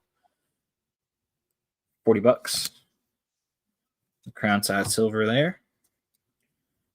1950 Belgium 10 franc 4 kings, $25. On that one, 83.5% silver. What did I say? I told you I had a 77. I had like 8 of these at one point. That one's German, Mexico. Got one of the. Oh, that's a doggo. I thought it was a different one. 1951, 5 peso, $30. 72% silver. That got a 1875 Denmark, 2 kroner. $45 on that one. Got a very slick 1891 UK crown. Still sterling, still pretty good chunk of silver, $50 on that one. That for a while.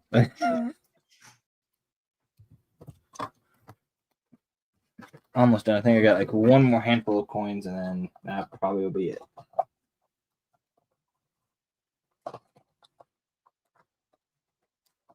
If anybody's got something they're looking for, want to see.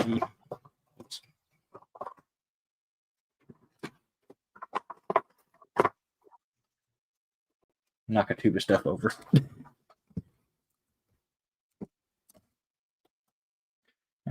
1923 Denmark, 2 kroner. 1 year type. They did a bunch of 1 year type stuff. $40 on that one. Another Australian penny. 1887 shilling. Got a little pendant ring on it. Perfect to make a money. You know, a little necklace or something out of it. $15. A 1939 Slovakia. 50 corn. I think it's double dated. It's 1939, 1944, somewhere in there. $25 on that one. Where did I buy that at? Then I started putting pricing information on there. I'm like, where crap did I buy that at? Got a 1928 Belgium 5 franc token. So this was kind of like not geld in Belgium. And this one had a strike in it somewhere in there. It's kind of neat. It's I believe it's nickel. It's just kind of cool. Got a Slovakia. Let's see. 1884 Brazil 200 race. This one's copper nickel. $15. Canada. More Mexico. I told you I got a bunch of these things. They will show up anywhere and everywhere. Because then there's another one. 1949 Association of Insurers of Chile. I think this is a silver medal of some sort. I'm not 100% sure. I never got an x-rayed or anything like that. $40 on that. Just kind of neat little medal. A 1967 Denmark 10 kroner. Got some nice gold toning going on. $30. 1813 Russia 2 kopek. Got that at 20. 1995 Romania 100 lei. 30,000 of these minted. $35. For every, about for every 1,000 minted, you'd pay $1. I think that's it. Unless anybody's got anything that they're looking for, want to see again. Not going real crazy tonight.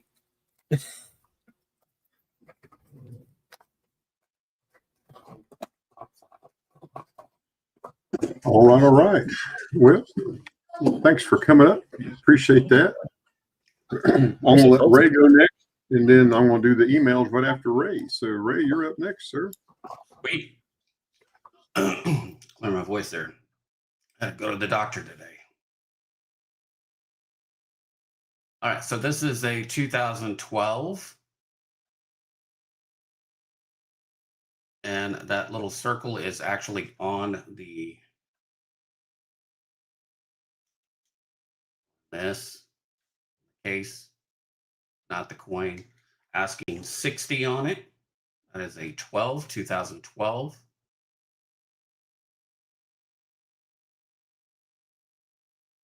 1 ounce Libertad.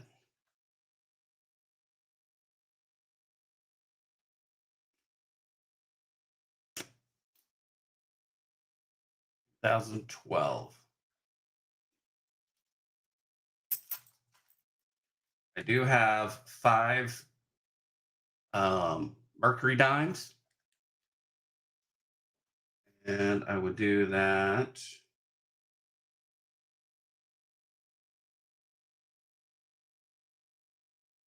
Would be $17.50. $17.50 for all 5 Merc dimes.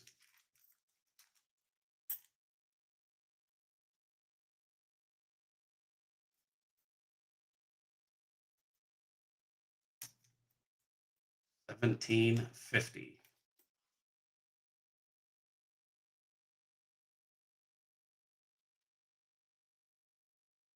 Do have some Mexico 100 peso coins here.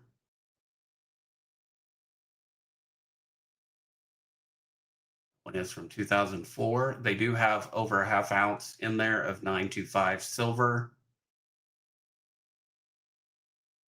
It is a bimetal coin. I do have 4 different ones here. I would do each one at $45. They go for on eBay right at 60 or more. Do 45 each on those. Big coins. And they're thick.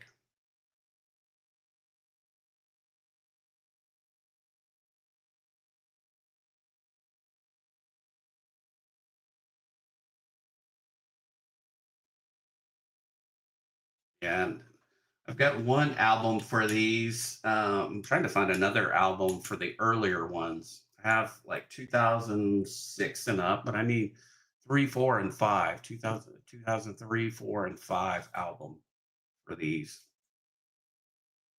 I'm looking for that. Do have a couple of 5 peso Hidalgos here, a 56 and a 57. I do them at $25 each. They're a 72% silver.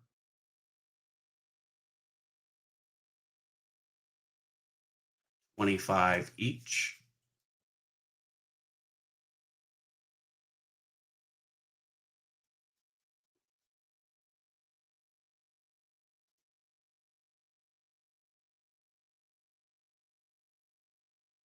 $5 pesos. 1960. These are 10% silver. I've got $5 on that one.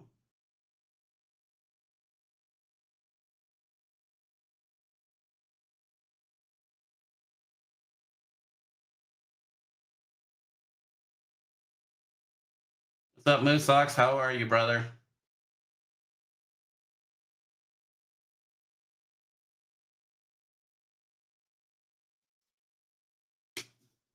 These are the 20 centavos. This one is 1937. $8.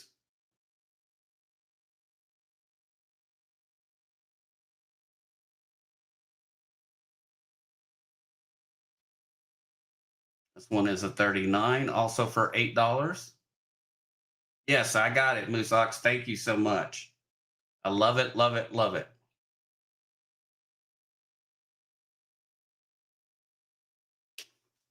And this one is a 1905. This one is for $10. This one is 80% silver. 1905.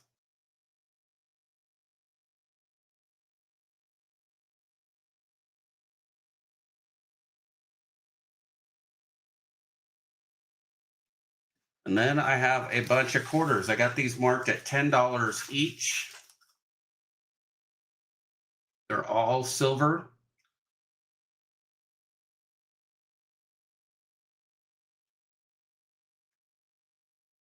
If there's any of those that you need, let's see, there's some 06s. There's the 10, 99, 02, another 99, 99, 2000, 2018, 12, 2000, 2007, 2006, 2003, 2017, and 99.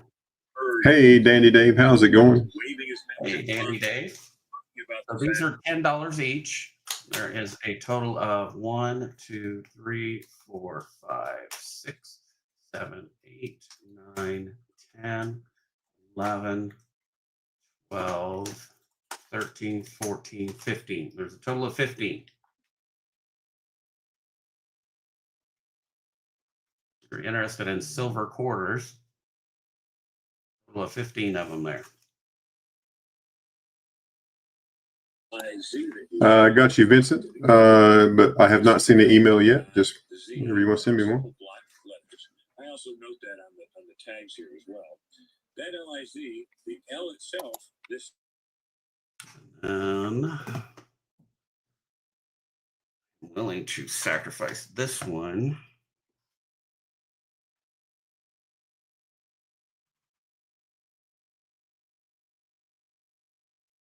This is a half cent, 1909. VII. 1809. Yes, that's a nice You know, one. the Greeks really had it nice because the Greeks. Did I see Vincent's Ben? And the 56 5 peso. Okay. Okay, Vincent, I got you. Vincent sending you an email, not me an email. Okay, so you needed the 56. Okay. The other one's a 57.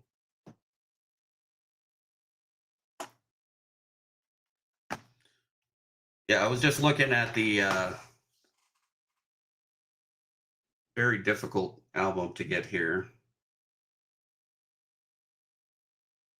And so I need a 51 for there, 57 for there, and then this one will be complete.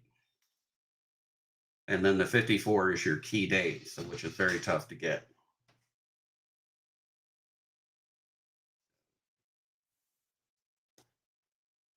All right, so we were talking about here. Let me put a little sticky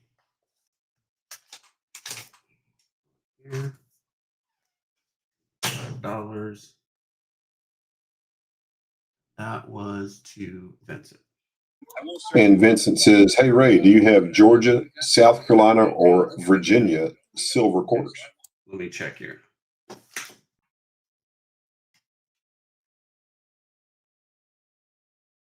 So on that one, I would do 75, 1909, $75 on that one.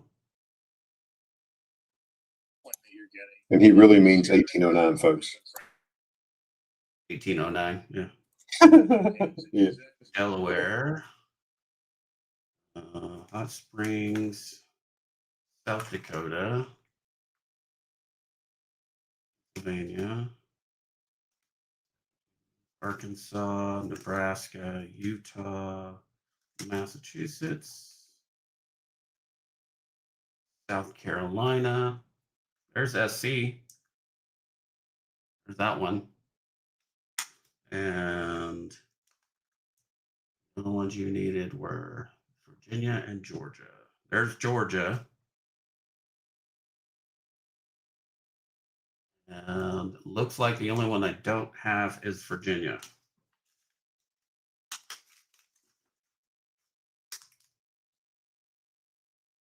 I want the Georgia and the South Carolina.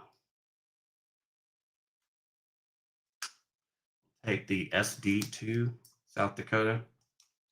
Okay. Find it again here.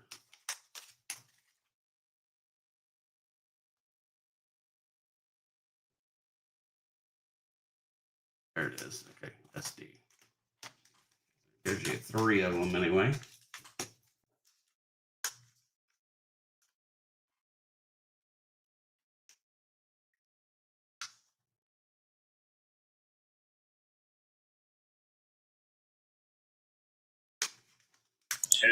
Hey, Darren's Hobbies, welcome in. Thanks for being here.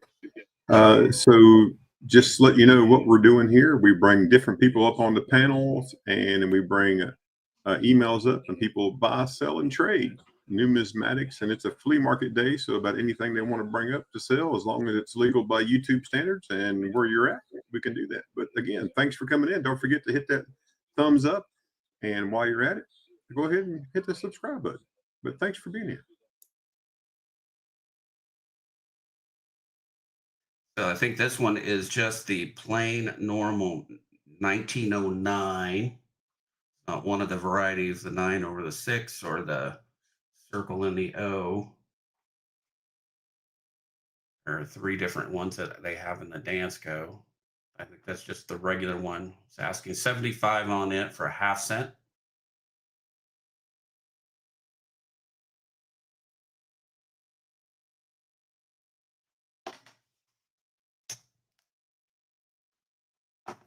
I dig the cone. Thanks for bringing them over. I appreciate that. For example, also next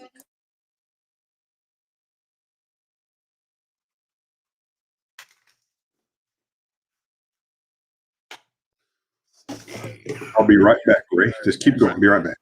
That sounds good. I do have some very old large cents here. I'd have to get you some prices if you guys are even interested in them at all. This one is an 05, 1805.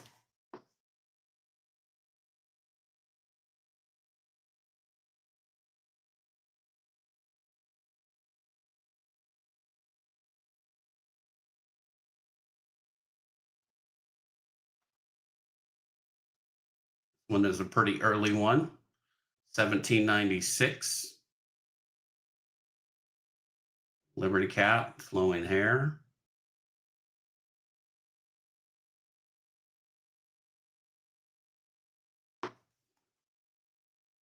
This one is a 1797.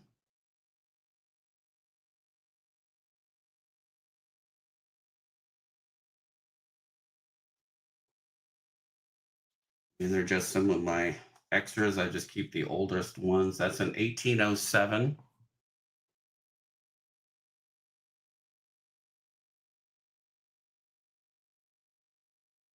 Oh, that's the one I wasn't selling. That's right. That has got a variety on it. This one is a 1794. If there's any of them that you are interested in, yeah, I would love to dig one of these too. This one is 1794.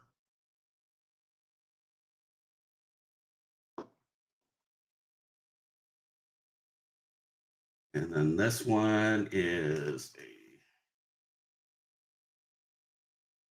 this one is a 1778. I mean, yeah, 1778.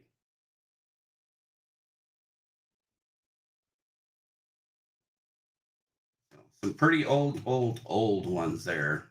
These are some of my extras as far as large cents go. I would get you a price on them.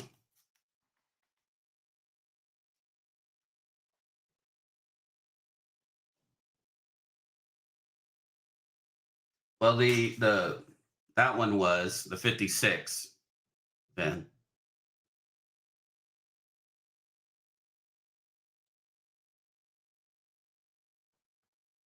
And like this one here, that's a 1794. I only need 1, 2, 3, 4, 5 to complete my album. That's all I have left for the large cents. That's what I'm working on. If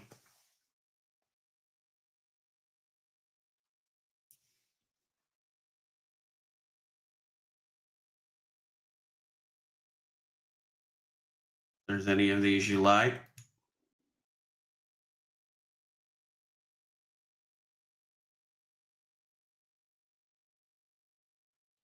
And some old 20 centavos.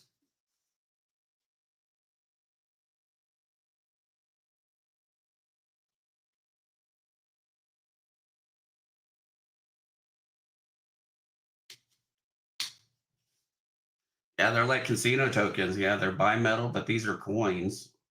they had an image of 6 Mexico Mint. patina on this coin.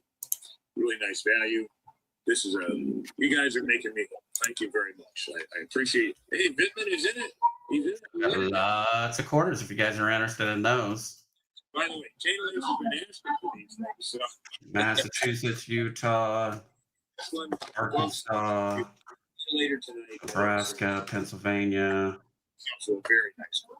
Delaware, Mississippi, Aggressive box. and New Jersey. Thank you very much. Thank you very much. I appreciate you making the effort.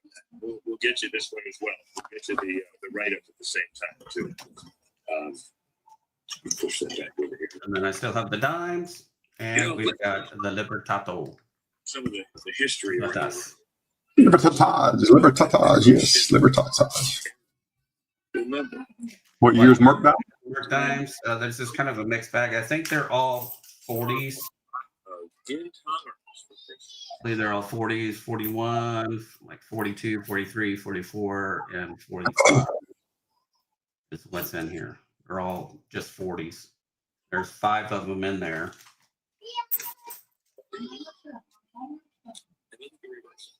I got $17.50 on that. $17.50. If you look closer, you can actually see the spear points on the soldiers on the outward side where they're holding the spear upright. The spear points are actually pointed down. This is an iconography associated with the time of peace. This particular point is from the mint and Antwerp. And that looks like that is Below the ground line, it says S-N-A. And again, that's gonna be it for me for tonight. All right, right on. it's the Huh? third line. Cool. We're going to go over to the emails, but before I go to the emails, and Kevin, you're on deck. Hey, DeCone, I just wanted to show you something. Thank you. This is what I got from you. Thank you very much. That just adds to the other 3 I already had of this is what's called the matte finish. Only 26,000 of these were minted. And then this is the proof version. 86,000 of the proof version, and I have 6 of those. I have 1 gem proof graded. It's not really graded, I just said it was gem proof. So MS65, signed by the sculptor engraver of the mint. There's one of those. Then here's one of the matte finishes in 69. And here is a matte finish in MS70. Super cool. But yeah, as you can tell, I kind of like those. So that made that's 10. I got 13 of them. So probably going to pick up another one this week. I'm going to send some of these off to get graded. These things are pretty rare in 70. Dang, fireman much? No, I don't fireman much at all, man. What do you think? I thought it was pretty cool. There's a little fuzzy little box with the logo on it. But super neat stuff, you know. It's always different. And that's the sheet for the proof one. 3.9's fine, and they made it weigh just a hair of 1 troy ounce. So I thought that was pretty funny to put a little copper in it. But again, thanks a lot for thinking of me and picking that up, because I absolutely love it. And yeah, I just walked back to the safe to get these. I wanted to show those to you, but yeah, I don't have much of a problem. Well, maybe I do. You know, so that's the box for the matte finish, and then that's the box for the proof. A little bit different, but all right. So up next is the one and only Kevin Rose. Kevin, are you with us, sir? Let me cut this one off, bring this one up, turn this one on. And here we go. Make sure we got you all ready to go right here. Maybe, yeah, I have a problem. Yeah. Trying to corner the market. So I got lucky and got that 70. That 70 is pretty. 70s are, there's only like 20 of them that have been made it to 70 grade, so they're pretty rare. So, but I like them. Just checking. Kevin Rose, are you here? Let us know in the chat. There he is. He's on fire, folks. There he is on fire. So up first, folks, we have a Navajo-made sterling silver chief ring. It's size 8.75. It weighs 10.29 grams, and this is $65 shipped. There's the underside. You can see the mark right there for the amount of silver that's in. And here is the chief.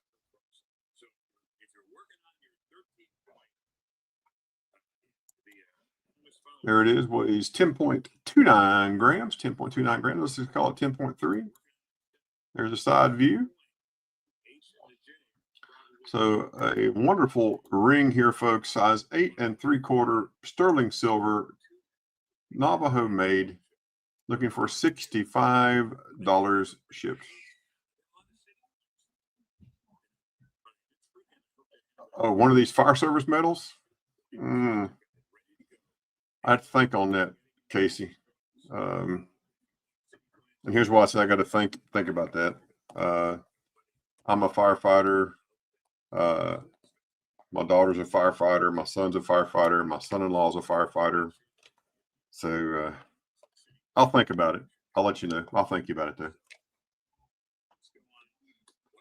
But it looks like there's no interest in the chief ring. So let's back out of the chief ring. Let's go to our next item. Our next item is a silver rose. Folks, these are beautiful, what he makes here. This is a handmade 3/9 fine silver black rose.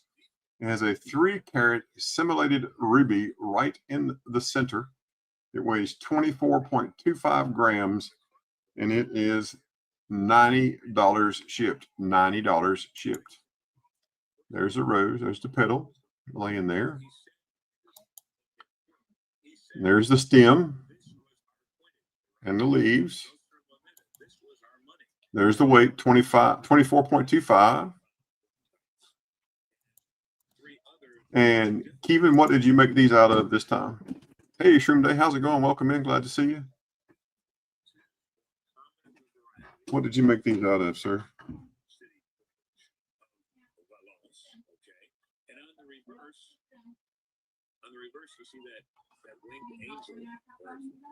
Yeah, if you don't like the black tint, he can shine that up. So were these maples or what were these? Oh, made out of Britannia and a Libertad. Wow. Nice. Nice. So there you go, folks. Again, this is $90 shipped. $90 shipped. Beautifully handcrafted. So super, super nice. If there's any interest, just let us know in the chat. And we're going to go on to the next one. The next one is a kookaburra puzzle. This is handmade Australian kookaburra, 1 ounce coin, $1 coin that has been made into a 9-piece puzzle. And this is $65 shipped. $65 shipped. There's the pieces. There they are placed back together. And there's a reverse. Again, $65 shipped. If there's any interest in that. Here's what I think is really nice about this. If you have anybody that it has something to do with autism, and you could actually take some other puzzle pieces and paint them in the colors, you know, the red, the yellow, the green, and the blues of the autism logo, and then place some of these pieces in with it. That would be pretty cool, folks. That would be pretty neat. Again, this is $65 shipped. $65 shipped.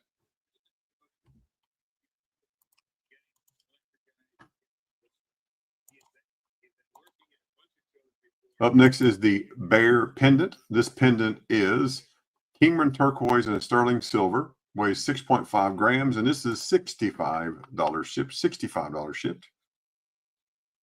And there is the bear and the Kingman turquoise. that's been placed on it. There's the weight, 6.51 grams. And there it is, stamped sterling at the top right there where the clasp is, where you can put your chain through it. And then again, also here at the bottom, stamped 925 for sterling. And this is $65 shipped. $65 shipped.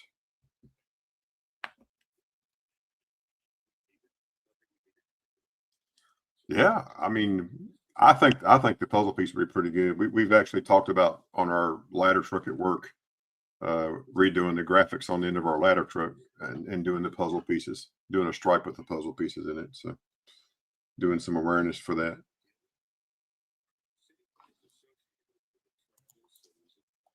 All right. So up next after the bear pendant is a copper necklace. This is a 3/9 pure copper half Byzantine male necklace. It weighs 130 grams. It's 10 millimeters wide, 18 inches long. It does have a certificate of authenticity that comes with it that tells you it is Native American made, and it is $55 shipped. $55 shipped. There's a weight right there, 130.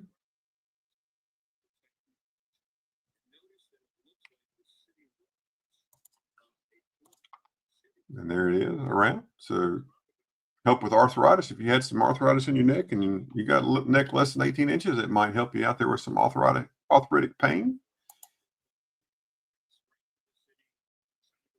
So beautiful necklace. Again, $55 shipped. Pure copper, 130 grams, 10 millimeters wide, and 18 inches in length. And if there's any interest in that, please let us know in the chat. And next is a second necklace. This is 22 inches. Inverted round chainmail necklace, 8 millimeter wide. It weighs 290 grams. And this one is $80 shipped. $80 shipped. And there is the chain.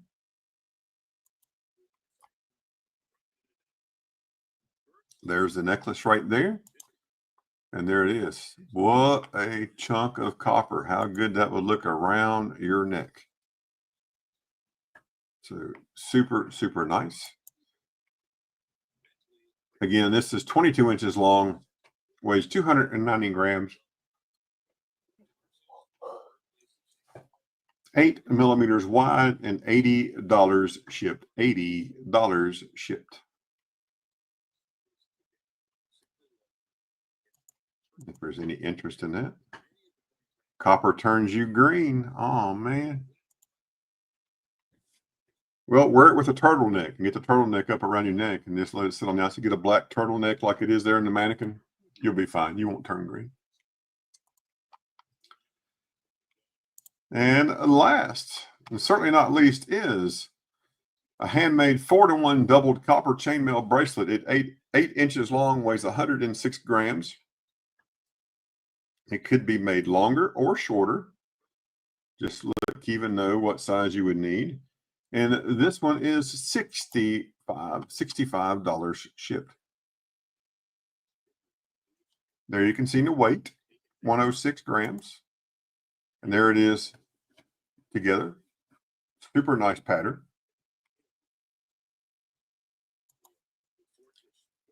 And there it is with the hook at the top right there. A little closer version of that hook. Again, $65 shipped. Yep. And there you go. He can clear coat it and then it won't hurt you with your, see? We have solutions, either turtleneck sweaters, get you a mock turtleneck. You could just wear just the top part of it and go across your chest, or we can have it clear coated. Whatever you need to make it work for you, we can make it work. We are here for you.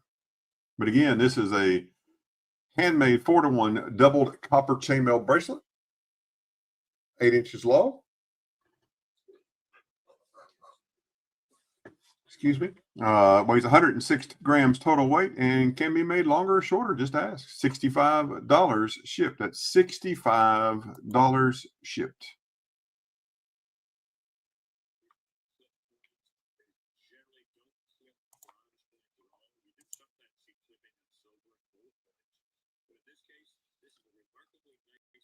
Felty, did 210 send you an email? Make sure we put the right email address in the chat. So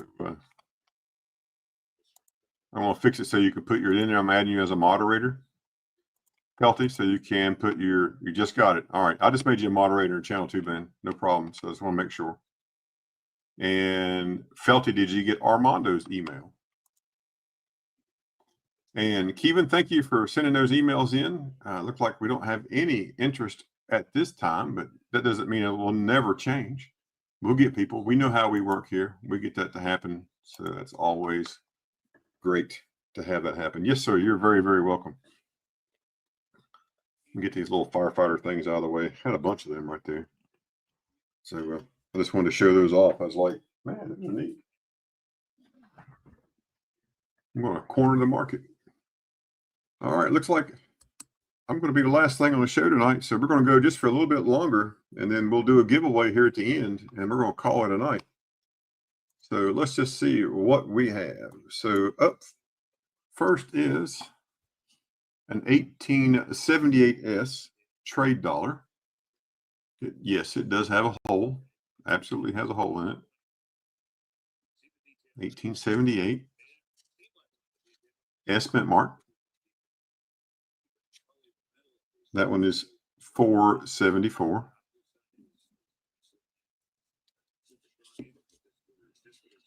Here's an 1878S.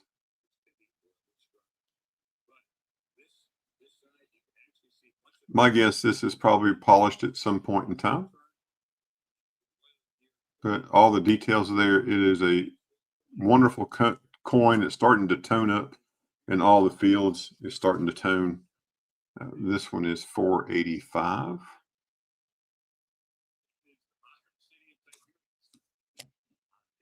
Here's an 1875 trade dollar.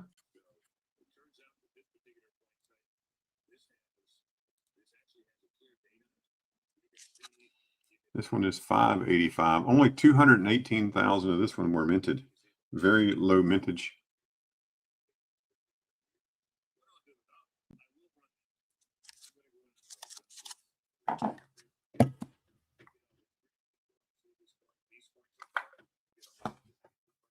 And that is marked incorrectly. I'll have to check on that. That is an 1875.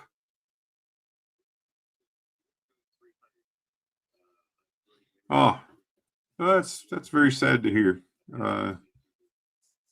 He passed away. I didn't know the man. I probably never watched his channel, but you know, he was someone's child and someone's family and someone's friend. So very, very, very sad. So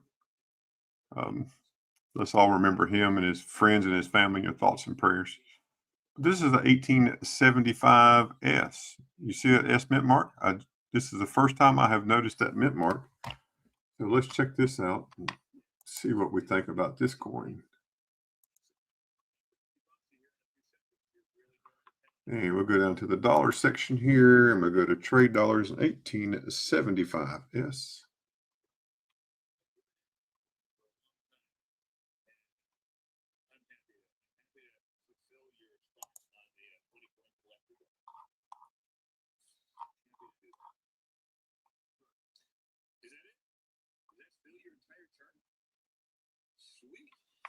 $18.75S. We're going to correct all the information here right now on this one. I actually will redo this one later, but this one, an 1875S, had 4.487 million. It was on the mintage.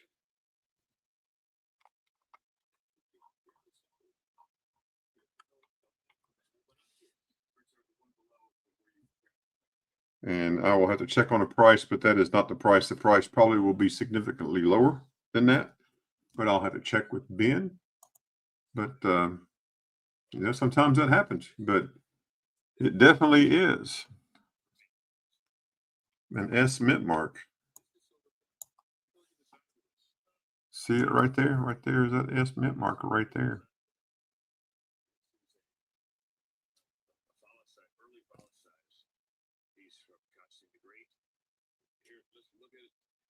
Definitely an S. All day, every day.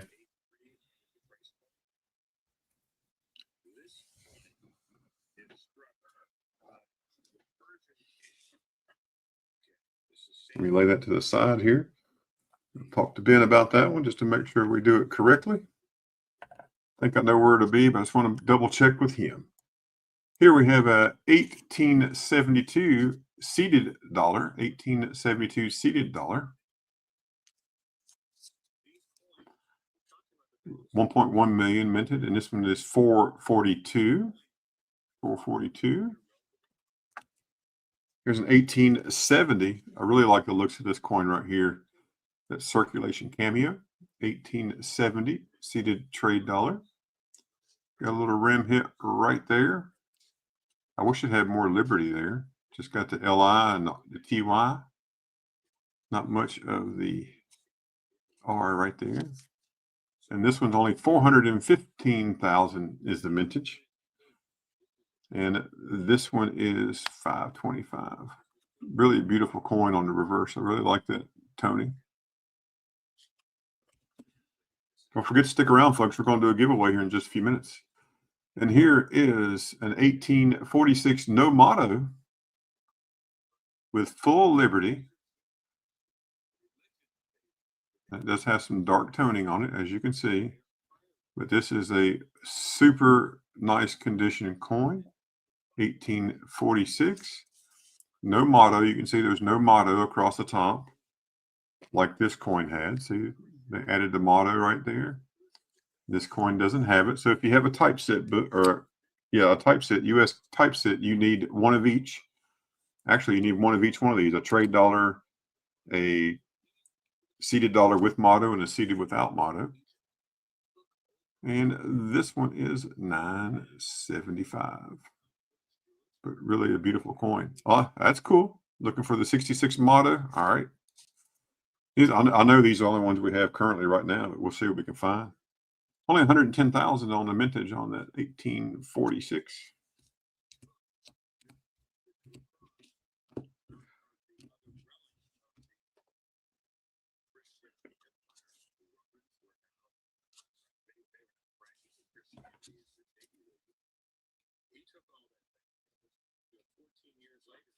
All right.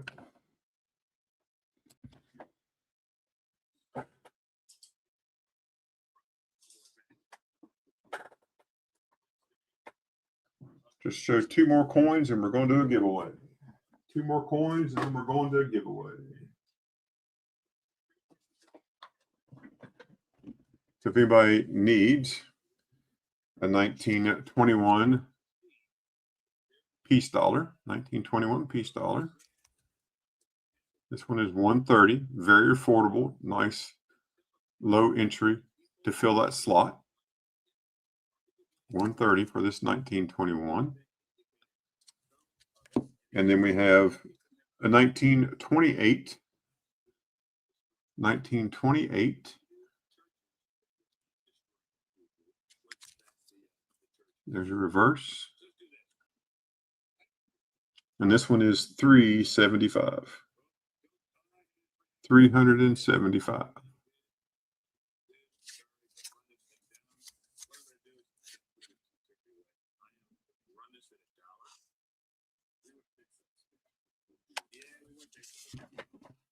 All right. Well, let's run us a. How about we run us a little giveaway, folks? Y'all want to do that? Let's do a giveaway. We'll pick this stream and hashtag.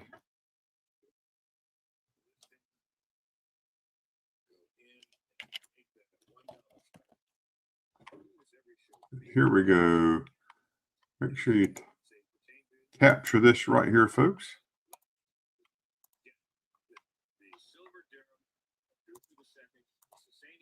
Right there you go. Type in hashtag coins.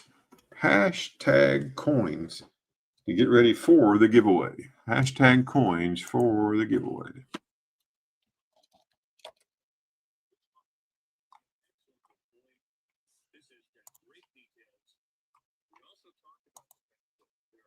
Hey, Vinny G, how's it going? Hope you're doing better. No, you weren't doing too well yesterday. We missed you yesterday. There at the end until you won that giveaway over at Morgan Silver Treasures.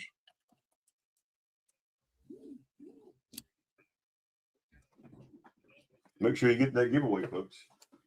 Get in that giveaway.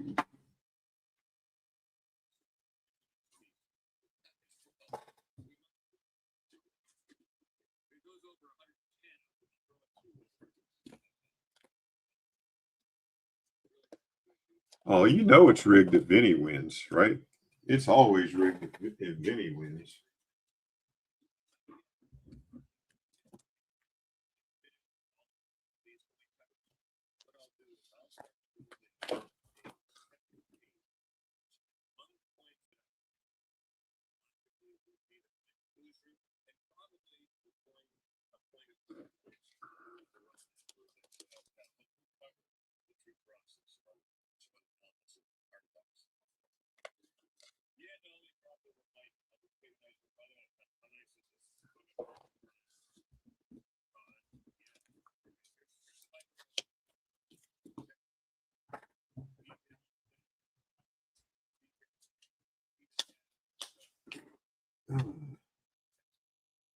I hope you all have a great week this week coming up.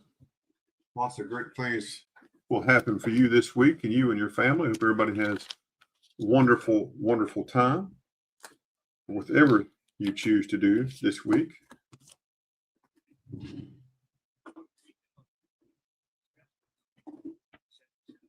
And I always like to show off my bill when I get a chance. So we'll show it off here just for right quick. This is my note that I found for my hometown here. Isn't that cool? So from 1882, brownback $5 note, graded at fine 20. This guy's buried in one cemetery. Mr. Webb's on one cemetery, and Mr. Bell's in a different cemetery. Both of these guys are buried here in town, the guys that signed these notes. But super neat. Yeah.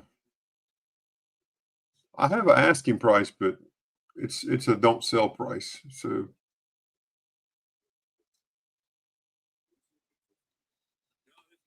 it is super, super nice.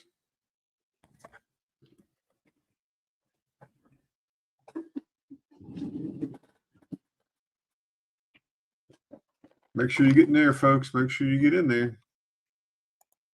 Get in that giveaway. Only 12 of you in there. There's 24 in chat.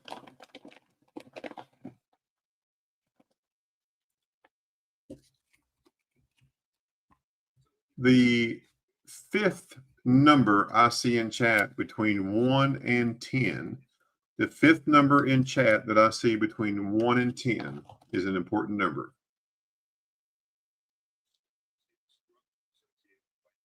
Yeah, 5150. Yeah, that's the number of the bank that they gave to that bank. They all had their own number. That's number 5150. Y'all type in chat a number between 1 and 10. The fifth person I see, the fifth number will be the number I pick for something. Okay. So I dig is there's 1, 2, 3, 4. One more person. Keep going. Jeff says number 5. So we're going to take Jeff's 5. So that's how many coins you're going to get out of this bag I'm picking out right now.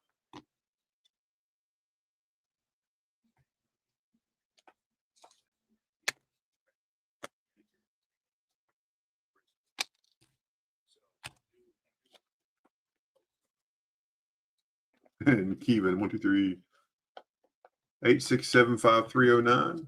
Hey, how about that?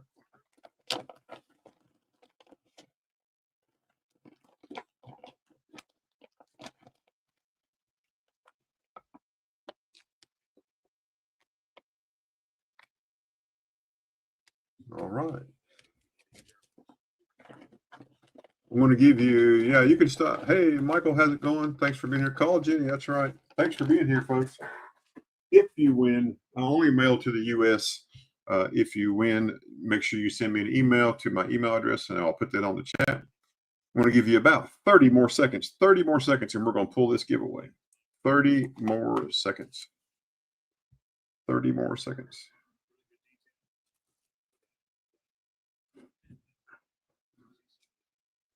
About 15 more seconds. And again, everybody, thanks for being here. Stacking Surveyor, thanks for being here. Michael Messinic, thank you for being there. Hopefully I said that correctly. Thank you for being here. Renee, thanks for being here again. Thanks for coming back. Wes R, hello. Darren's Hobbies. Hello, Jeff. Just making sure I said hello to everybody. I really appreciate it. Yeah, the show's been going well, sir. It is a little slow. It is end of the month, but that's okay. That's the way it happens. And that's not a big deal. So, all right, here we go, folks. I'm going to pull it. Make sure you're in there. I want to count it down from 10. 10, 9, 8, 7, 6, 5, 4, 3, 2, 1. Here we go. Who's going to be the winner? And the winner of the giveaway is Armando from the vault. Congratulations, Armando. Wins our giveaway. Congratulations, Armando. All right. And let's show everyone what Armando won.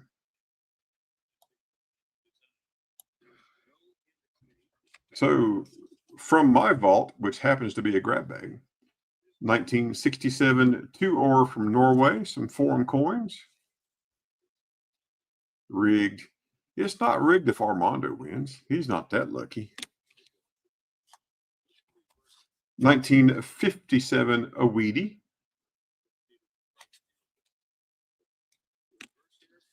From 1979, a 50 centimes from Belgium.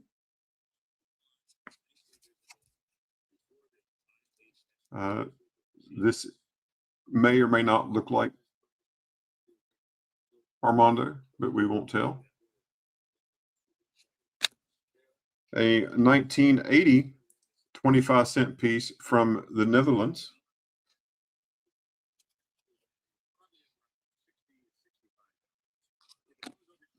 From Hungary, a 1963, I believe it's a 2-filer. It does have a hole in it.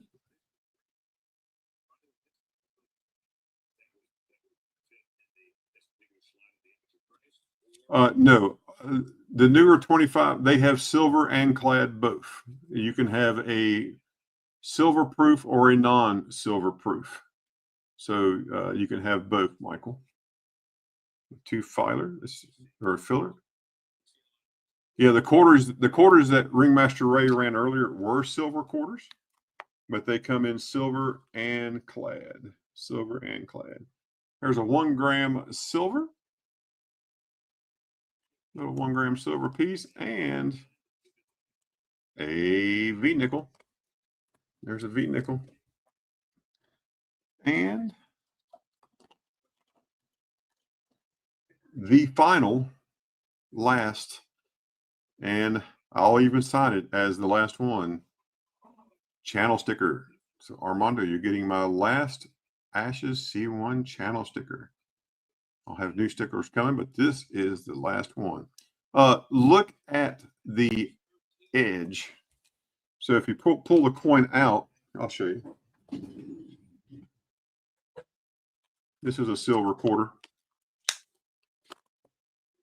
Look at the edge. If it is silver like that, it's probably a silver quarter. Let me get you a flag quarter.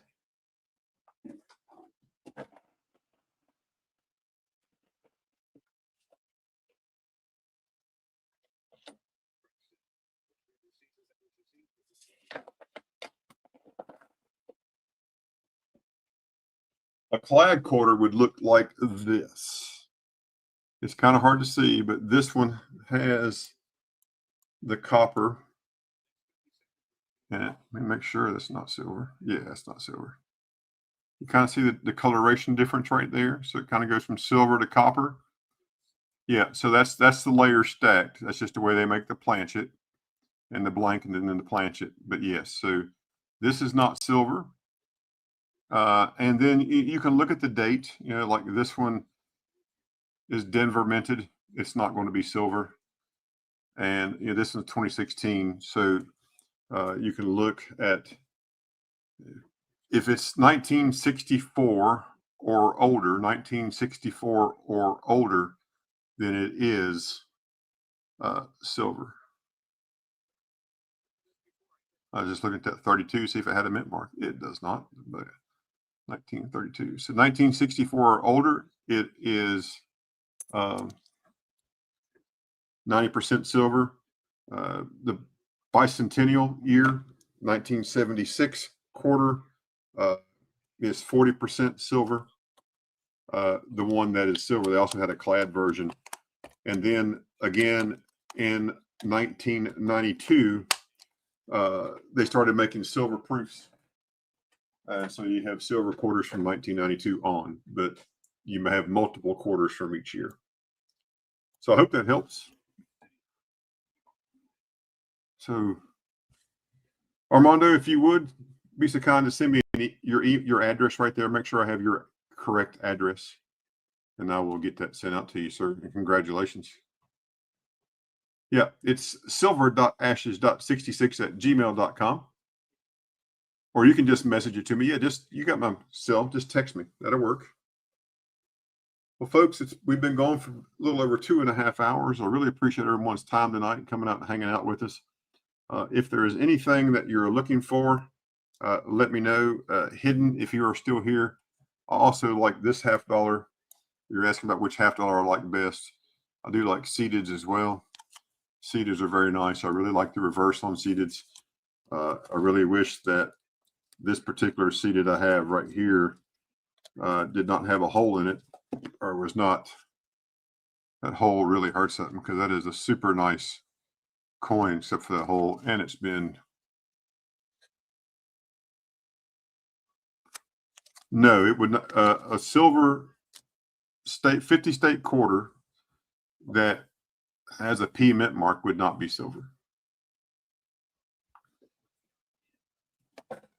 And just 1 second, and I'll show you how we know that. Give me just 1 second. Let me make. Well, it's not a sham. It's just, you know, they made all those quarters to get people to collect. And so that's what happened. People started collecting and, you know, hoarding those things up. That's what they were trying to do, to get people to collect again, because they had not been collecting very long. Let me get this book right down here, because it fits on the screen better.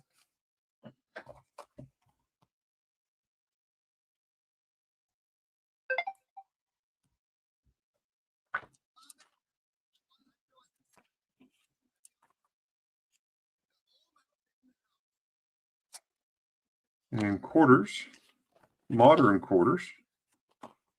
So it would tell us right down here.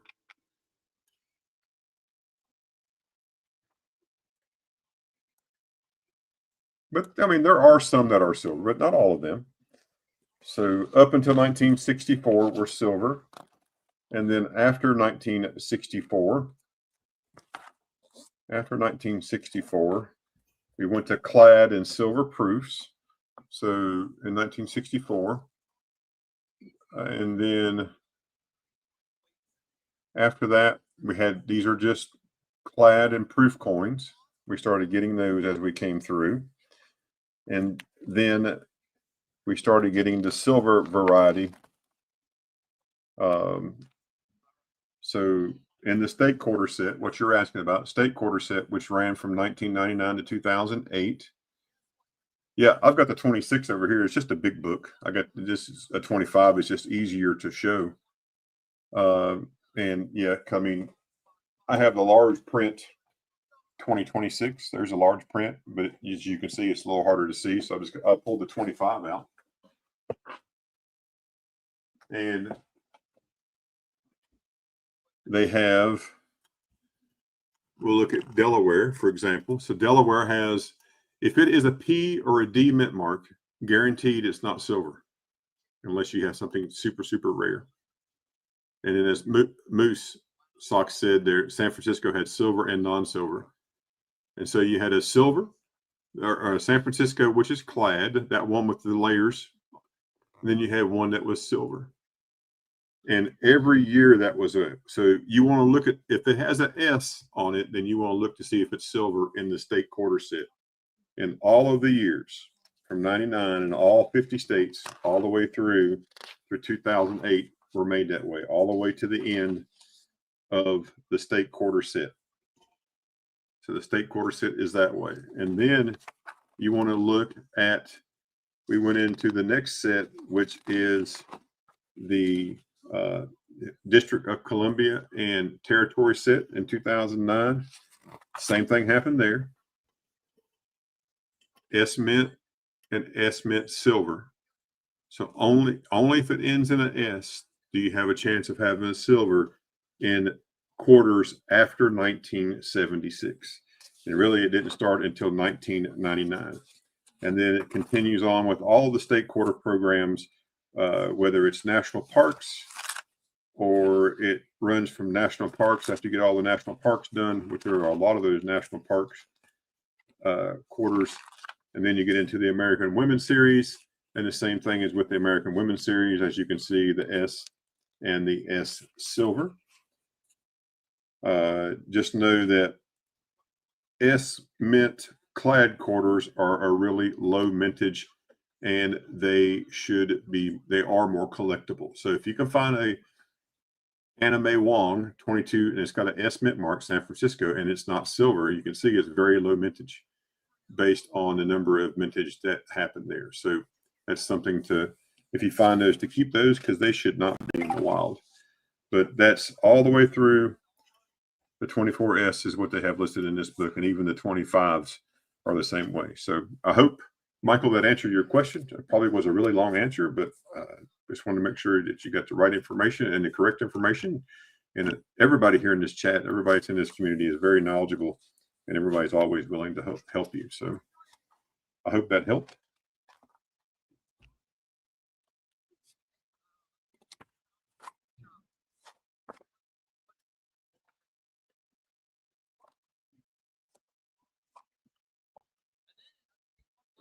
And this is pretty cool right here. This just going to show this off, and then we're going to be done for tonight. This is an 8 reals milled pillar type, and there are 3 different versions that the U.S. used in colonial money, or as you can see, they call it colonial pre-federal issue. So using Spanish money. Oh, you're very welcome. Well, let me show these to you here just right quick. Won't take but one momento.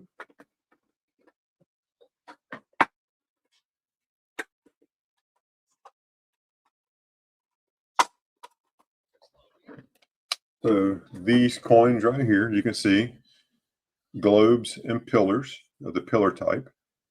You had King Philip V was on up through 1747, Ferdinand VI from 47 to 60. And there's a 1748. So this is one for Ferdinand VI. This is one we sent out for grading.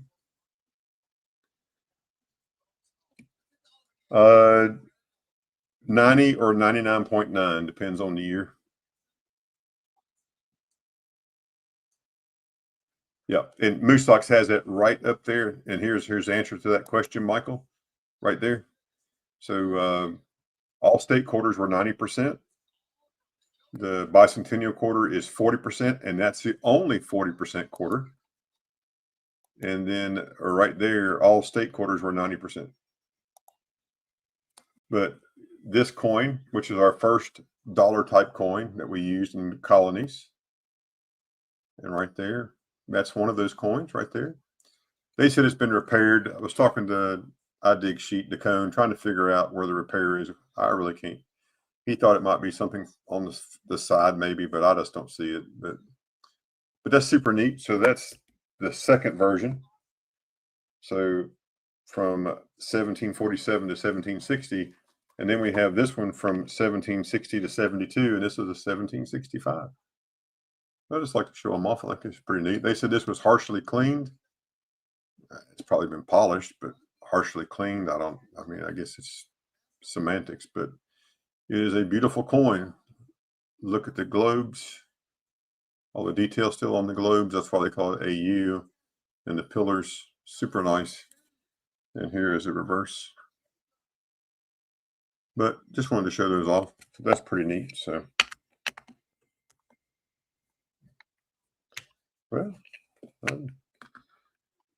we can help you afford one. Yeah, which one you want?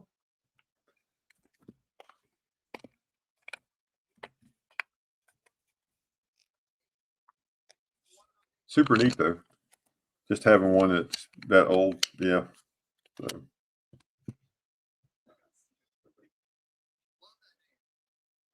Oh, a lot of us think that way, Michael. It's like, you know, what this coin right here, this coin has a hole. So somebody made a piece of jewelry, or they hung this on something for some reason. And then they took a stamp and they put J. Nugent and they counter stamped it. But it is a super nice coin, 1853 O with arrows. So this one hung around for a while, but wasn't in your pocket. But then you have coins like this.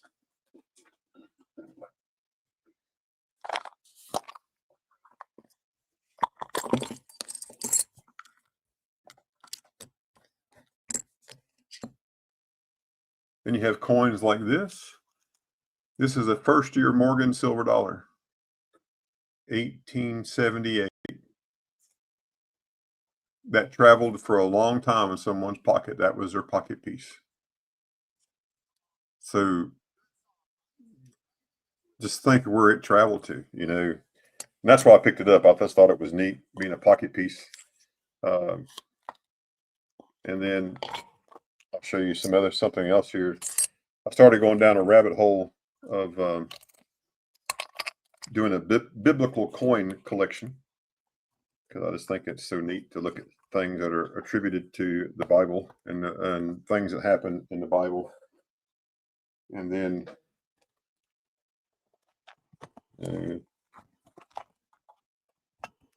West Virginia Mountain Mama. Oh yeah, we probably can work something out. Oh, I had some gold there, yeah. But like this, Herod was the king when Jesus was born, king of Judea. So that's a Herod the Great. That's a coin that's attributed to Herod. This is a Pontius Pilate coin, which is attributed to Pontius Pilate when Jesus was crucified. This particular coin was struck in 29, and Jesus was either crucified in 30 or 33, depending on who.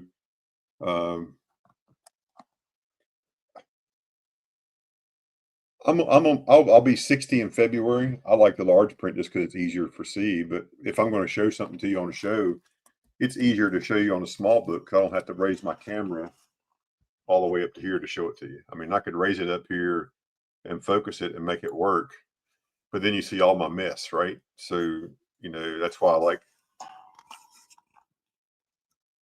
So which coin? Let's talk about this one right here. So the Herod the Great coin. This coin came out in the period of when Herod the First, or Herod the Great, was the king of Judea. So that's the king, that's the design. And there's the information about it. Yeah, Pilates. Yeah, Pilates. Yep. I buy most of my biblical coins from Tom Wood.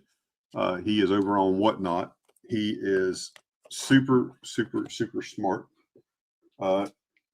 And I get absolutely nothing from him. But if you ever go over to Whatnot, check him out.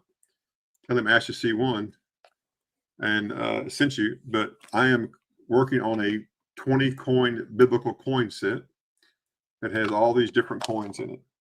And they're all from different reigns and different things that have happened in the Bible.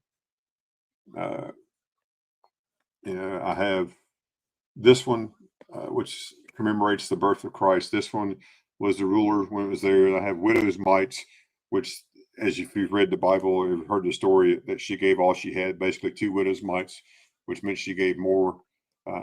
I've been watching a Whatnot auction while we've been doing this, and I missed out on this one. I didn't get the Persian King. That's from Nehemiah. And then, there's a shekel. So 30 pieces of silver. That's what they gave up to give up Christ, right? So in order to betray him, they were paid. He was paid 30 pieces of silver, and that was 30 of these coins. I don't have this one yet. It's about $1,800. It's pretty expensive. I haven't bought that one yet. One of these days I'll get it. And then there's Herod Agrippa. He was the ruler right after Jesus was crucified. Here is Nero, a coin for Nero, who blamed the Christians for burning. And then it goes on down. Constantine the Great, he was the first Christian Roman emperor. So that's, significant. And then there's coins, image of Christ coins, Crusader coins. So basically anything that, so the Pontius Pilate coin, this coin, there were actually 3 coins that were minted in Pontius Pilate's ruling era. And let me slide this out. Oh, by the way, if you buy a coin from Tom Woods, if you go over to Tom Woods, and when you buy a coin and it's your first purchase, and you buy, say you went over there and you bought this Pontius Pilate coin, you're going to get this 20 ring binder. You're going to get this list of all the coins, and you're going to get this card.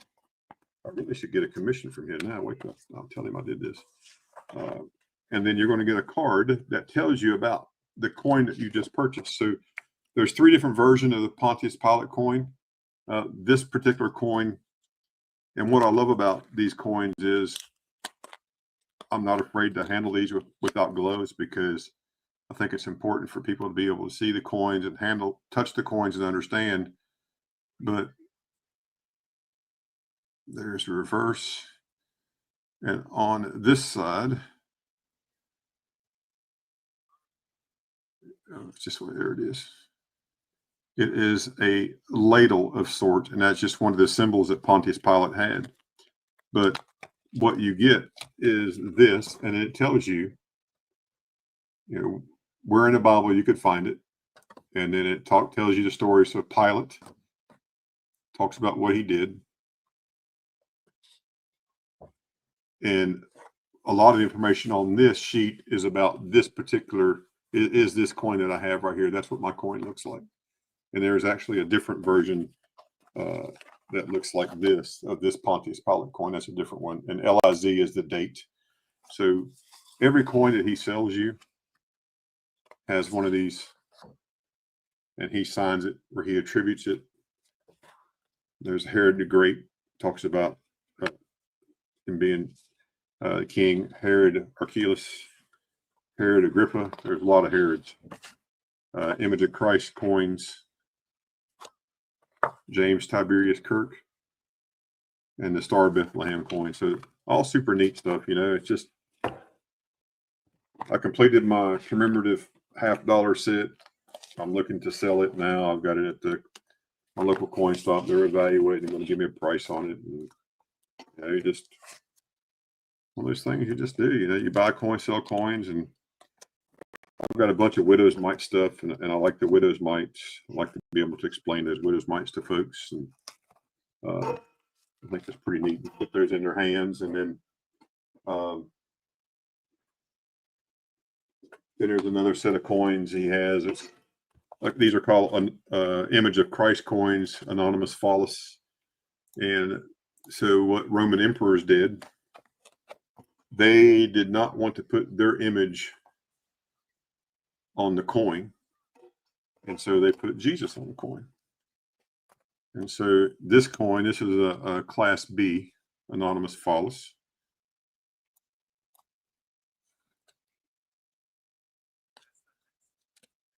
So this is from Constantinople, from 1028 to 1034. They've got some coins that date hundreds of years before Christ was born. They've been making coins forever.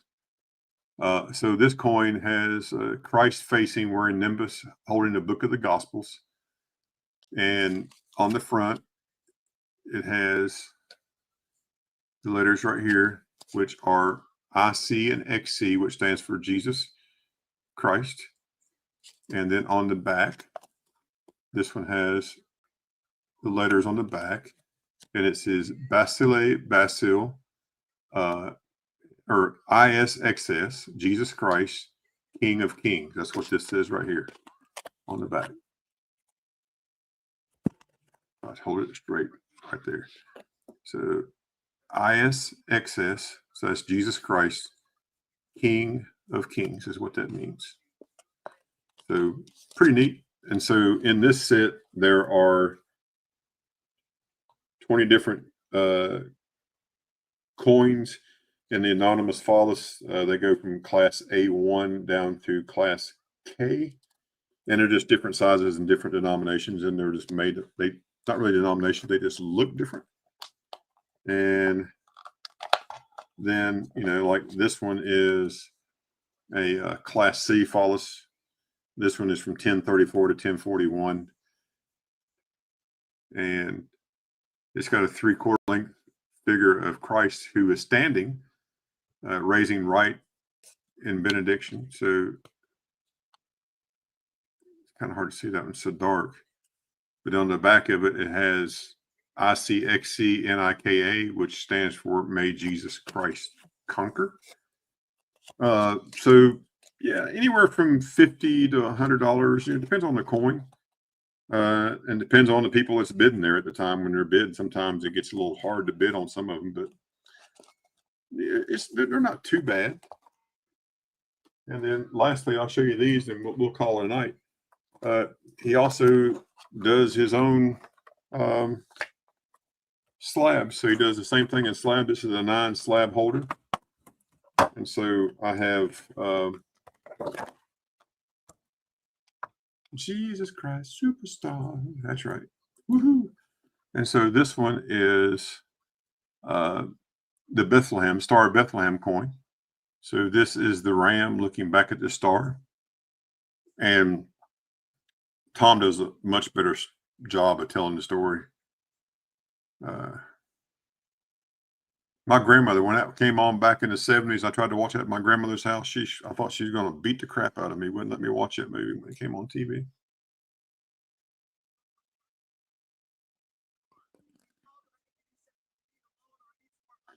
Yeah, I mean, some of them are, you know, 1,000. You know, this one was made around year 19. So that's 2006 years ago. So this is a 2,000-year-old coin. Tom Wood went to NGC, and this is his label that he designed and he put on the coins. So he put this on the coins that he sends in to get attributed. You can type that in and go look at it. Yeah, 2,025 years ago. Yeah, forever. So that's pretty good. Here is a Porcius Festus. He was a procurator under Nero, and it talks about him in the Acts of the Apostles, chapter 25, verse 6. Talks about this person right here. And this is his coin that he had. And of course, this one is from around 59 to 62. So, you know, a little less than 2,000 years ago. But, you know, it's just pretty neat. And then what most everybody is familiar with. This is a widow's mite. So widow's mites, most of those, depending on whether you get one from Janaeus, there's one that's a haired, a Janaeus. So these are made at 103 to 76 BC. So at worst case, this is 2,128 years old. Worst case scenario. And then right there is the front of the widow's mite, and there's the back. It has an anchor on the back, then it has a star and a wheel on the front. But pretty neat stuff.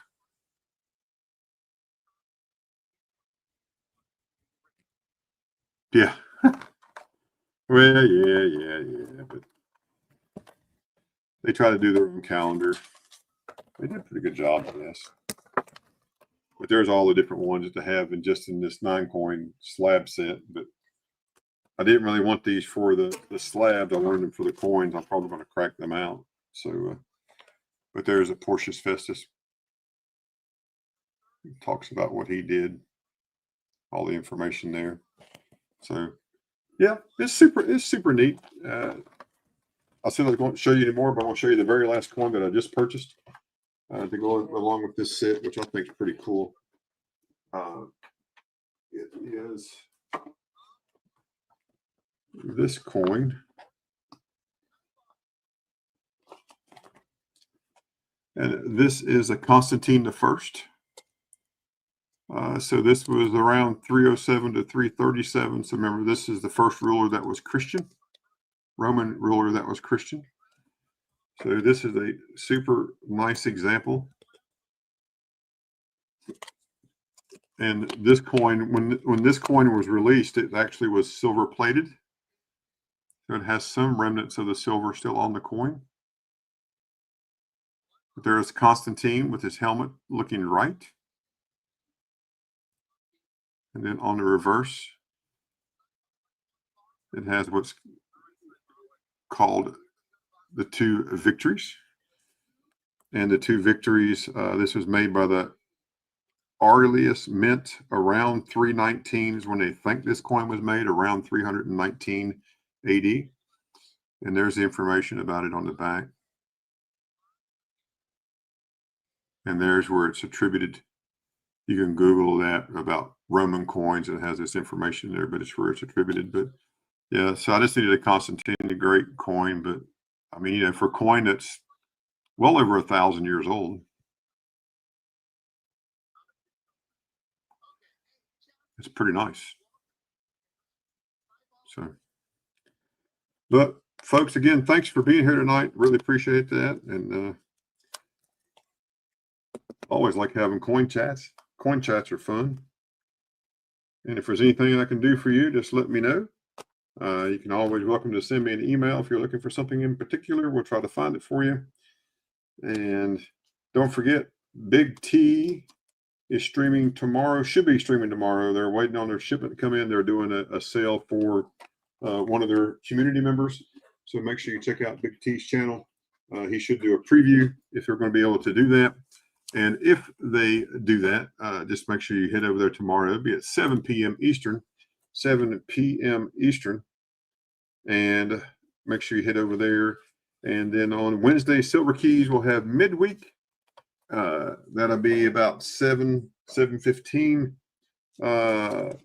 Eastern time. All right, Silver Keys channel. And then Saturday will be Ringmaster Ray at Trade Day, Big Flip, and that's about 1 o'clock Eastern. Big Flip at 6 p.m. Eastern on Saturday. Morgan Silver Treasure at 8 p.m. Eastern. So we got lots of folks we can hang out with and have fun with. But then we start all over here again.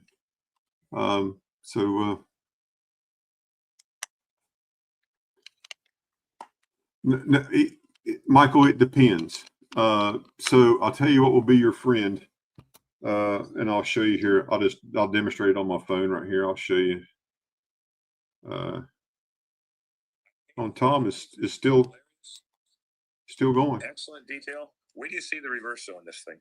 So Tom is still going right here. This is the Mars. So if you have advancing in battle, whatnot, Virtus exercise. go over there to Okay. twood During _Hollywood October coin, show, I'm gonna Holy turn it Land this way, coins, because what that is, and tell him I is sent you over battle there. That would be nice.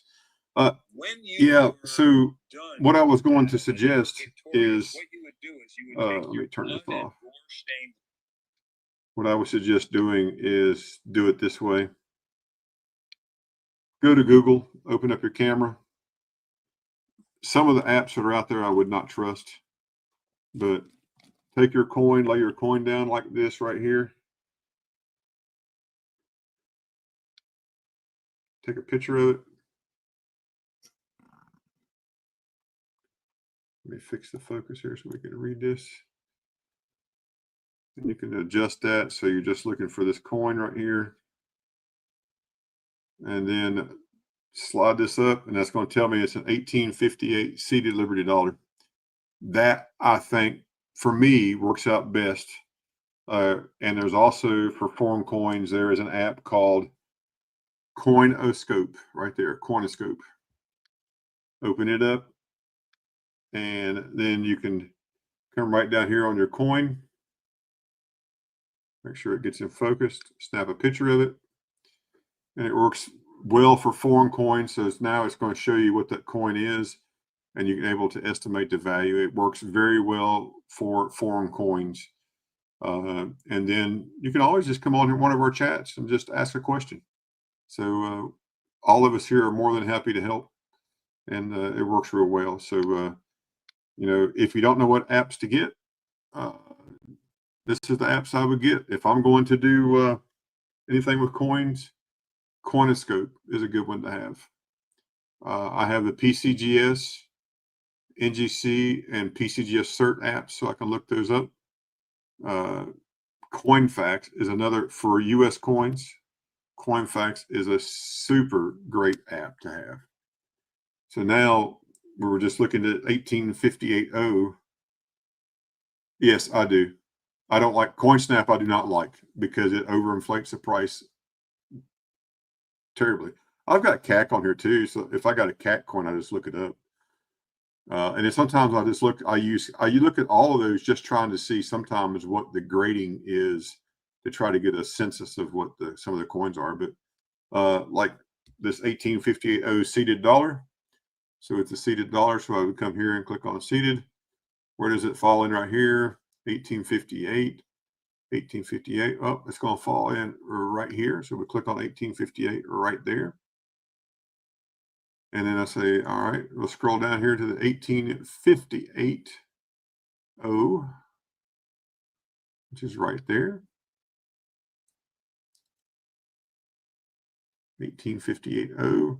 Give it a second to cycle through and get connected. All right, so now that's what it should look like. So that matches this coin. Yep, that's it. Now, if you want to know if you don't know what grade your coin is, then you can come over here and you'll see pictures. And this is connected to PCGS photo grade. So you can scroll down through here and say, well, very good. Very good. Let's see. There's a 15. So is this coin as nice as a 15? Kind of look and see. Look at the reverse. Compare it to the reverse. So, oh yeah, it's pretty close. Pretty close. And then you can come back over to PCGS value. And so if, you know, this coin, we thought this coin was a 15. They say the price guide is 145, but this is recent comps. Recent comps have been selling, but that comp is 6 years old.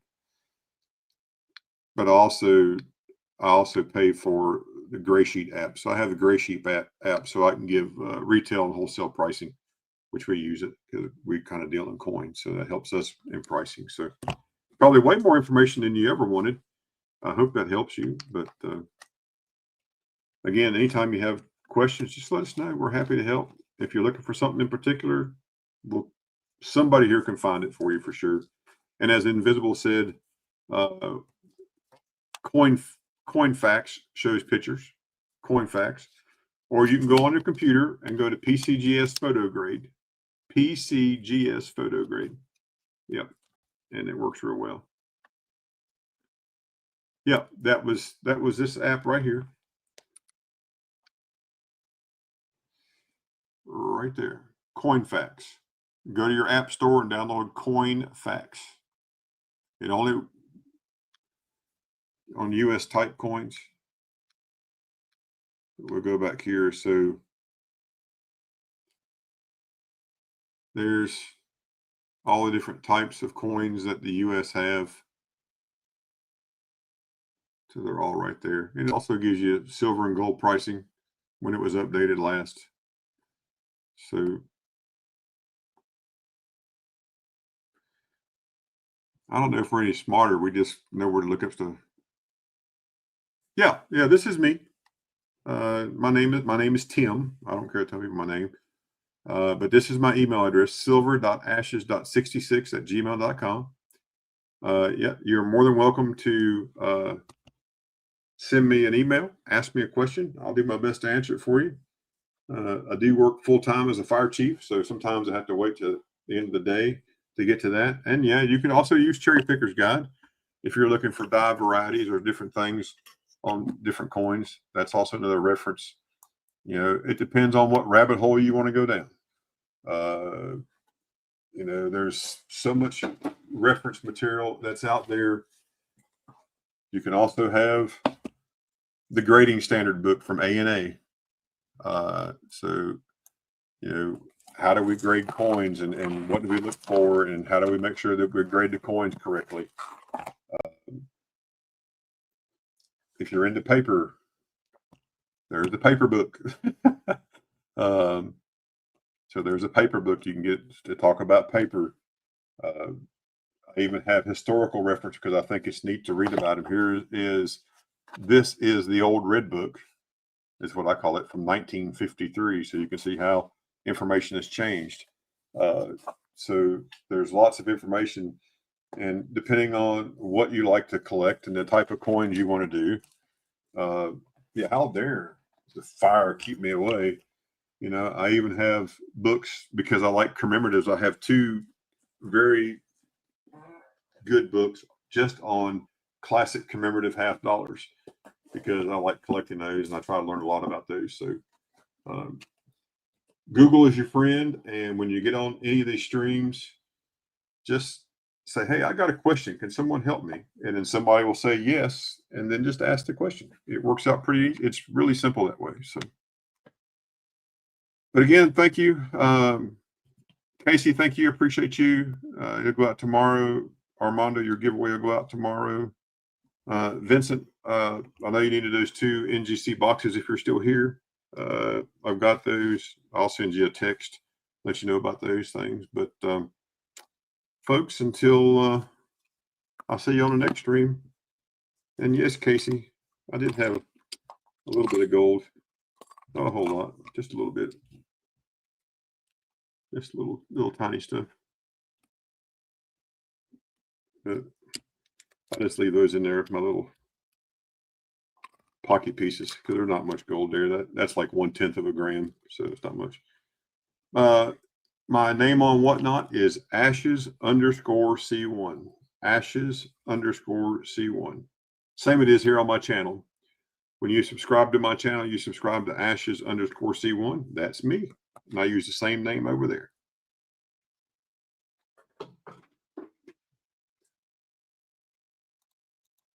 And 1 second.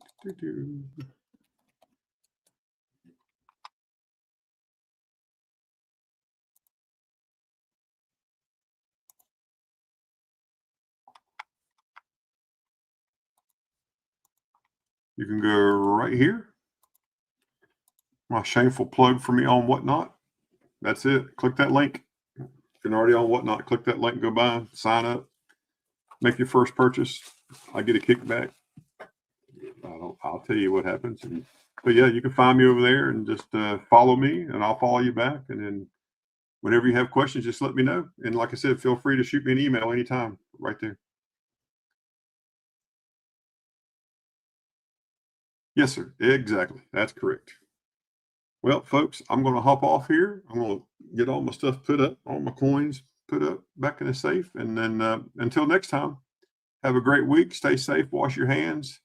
do something nice for somebody, and make sure we keep that gentleman and his family in your thoughts and prayers. He passed away from our YouTube community. Who was so, yep, that's right. It's free money. That's right, free money. So again, thanks everybody. Have a great night, and we will see you on the next one. Good night.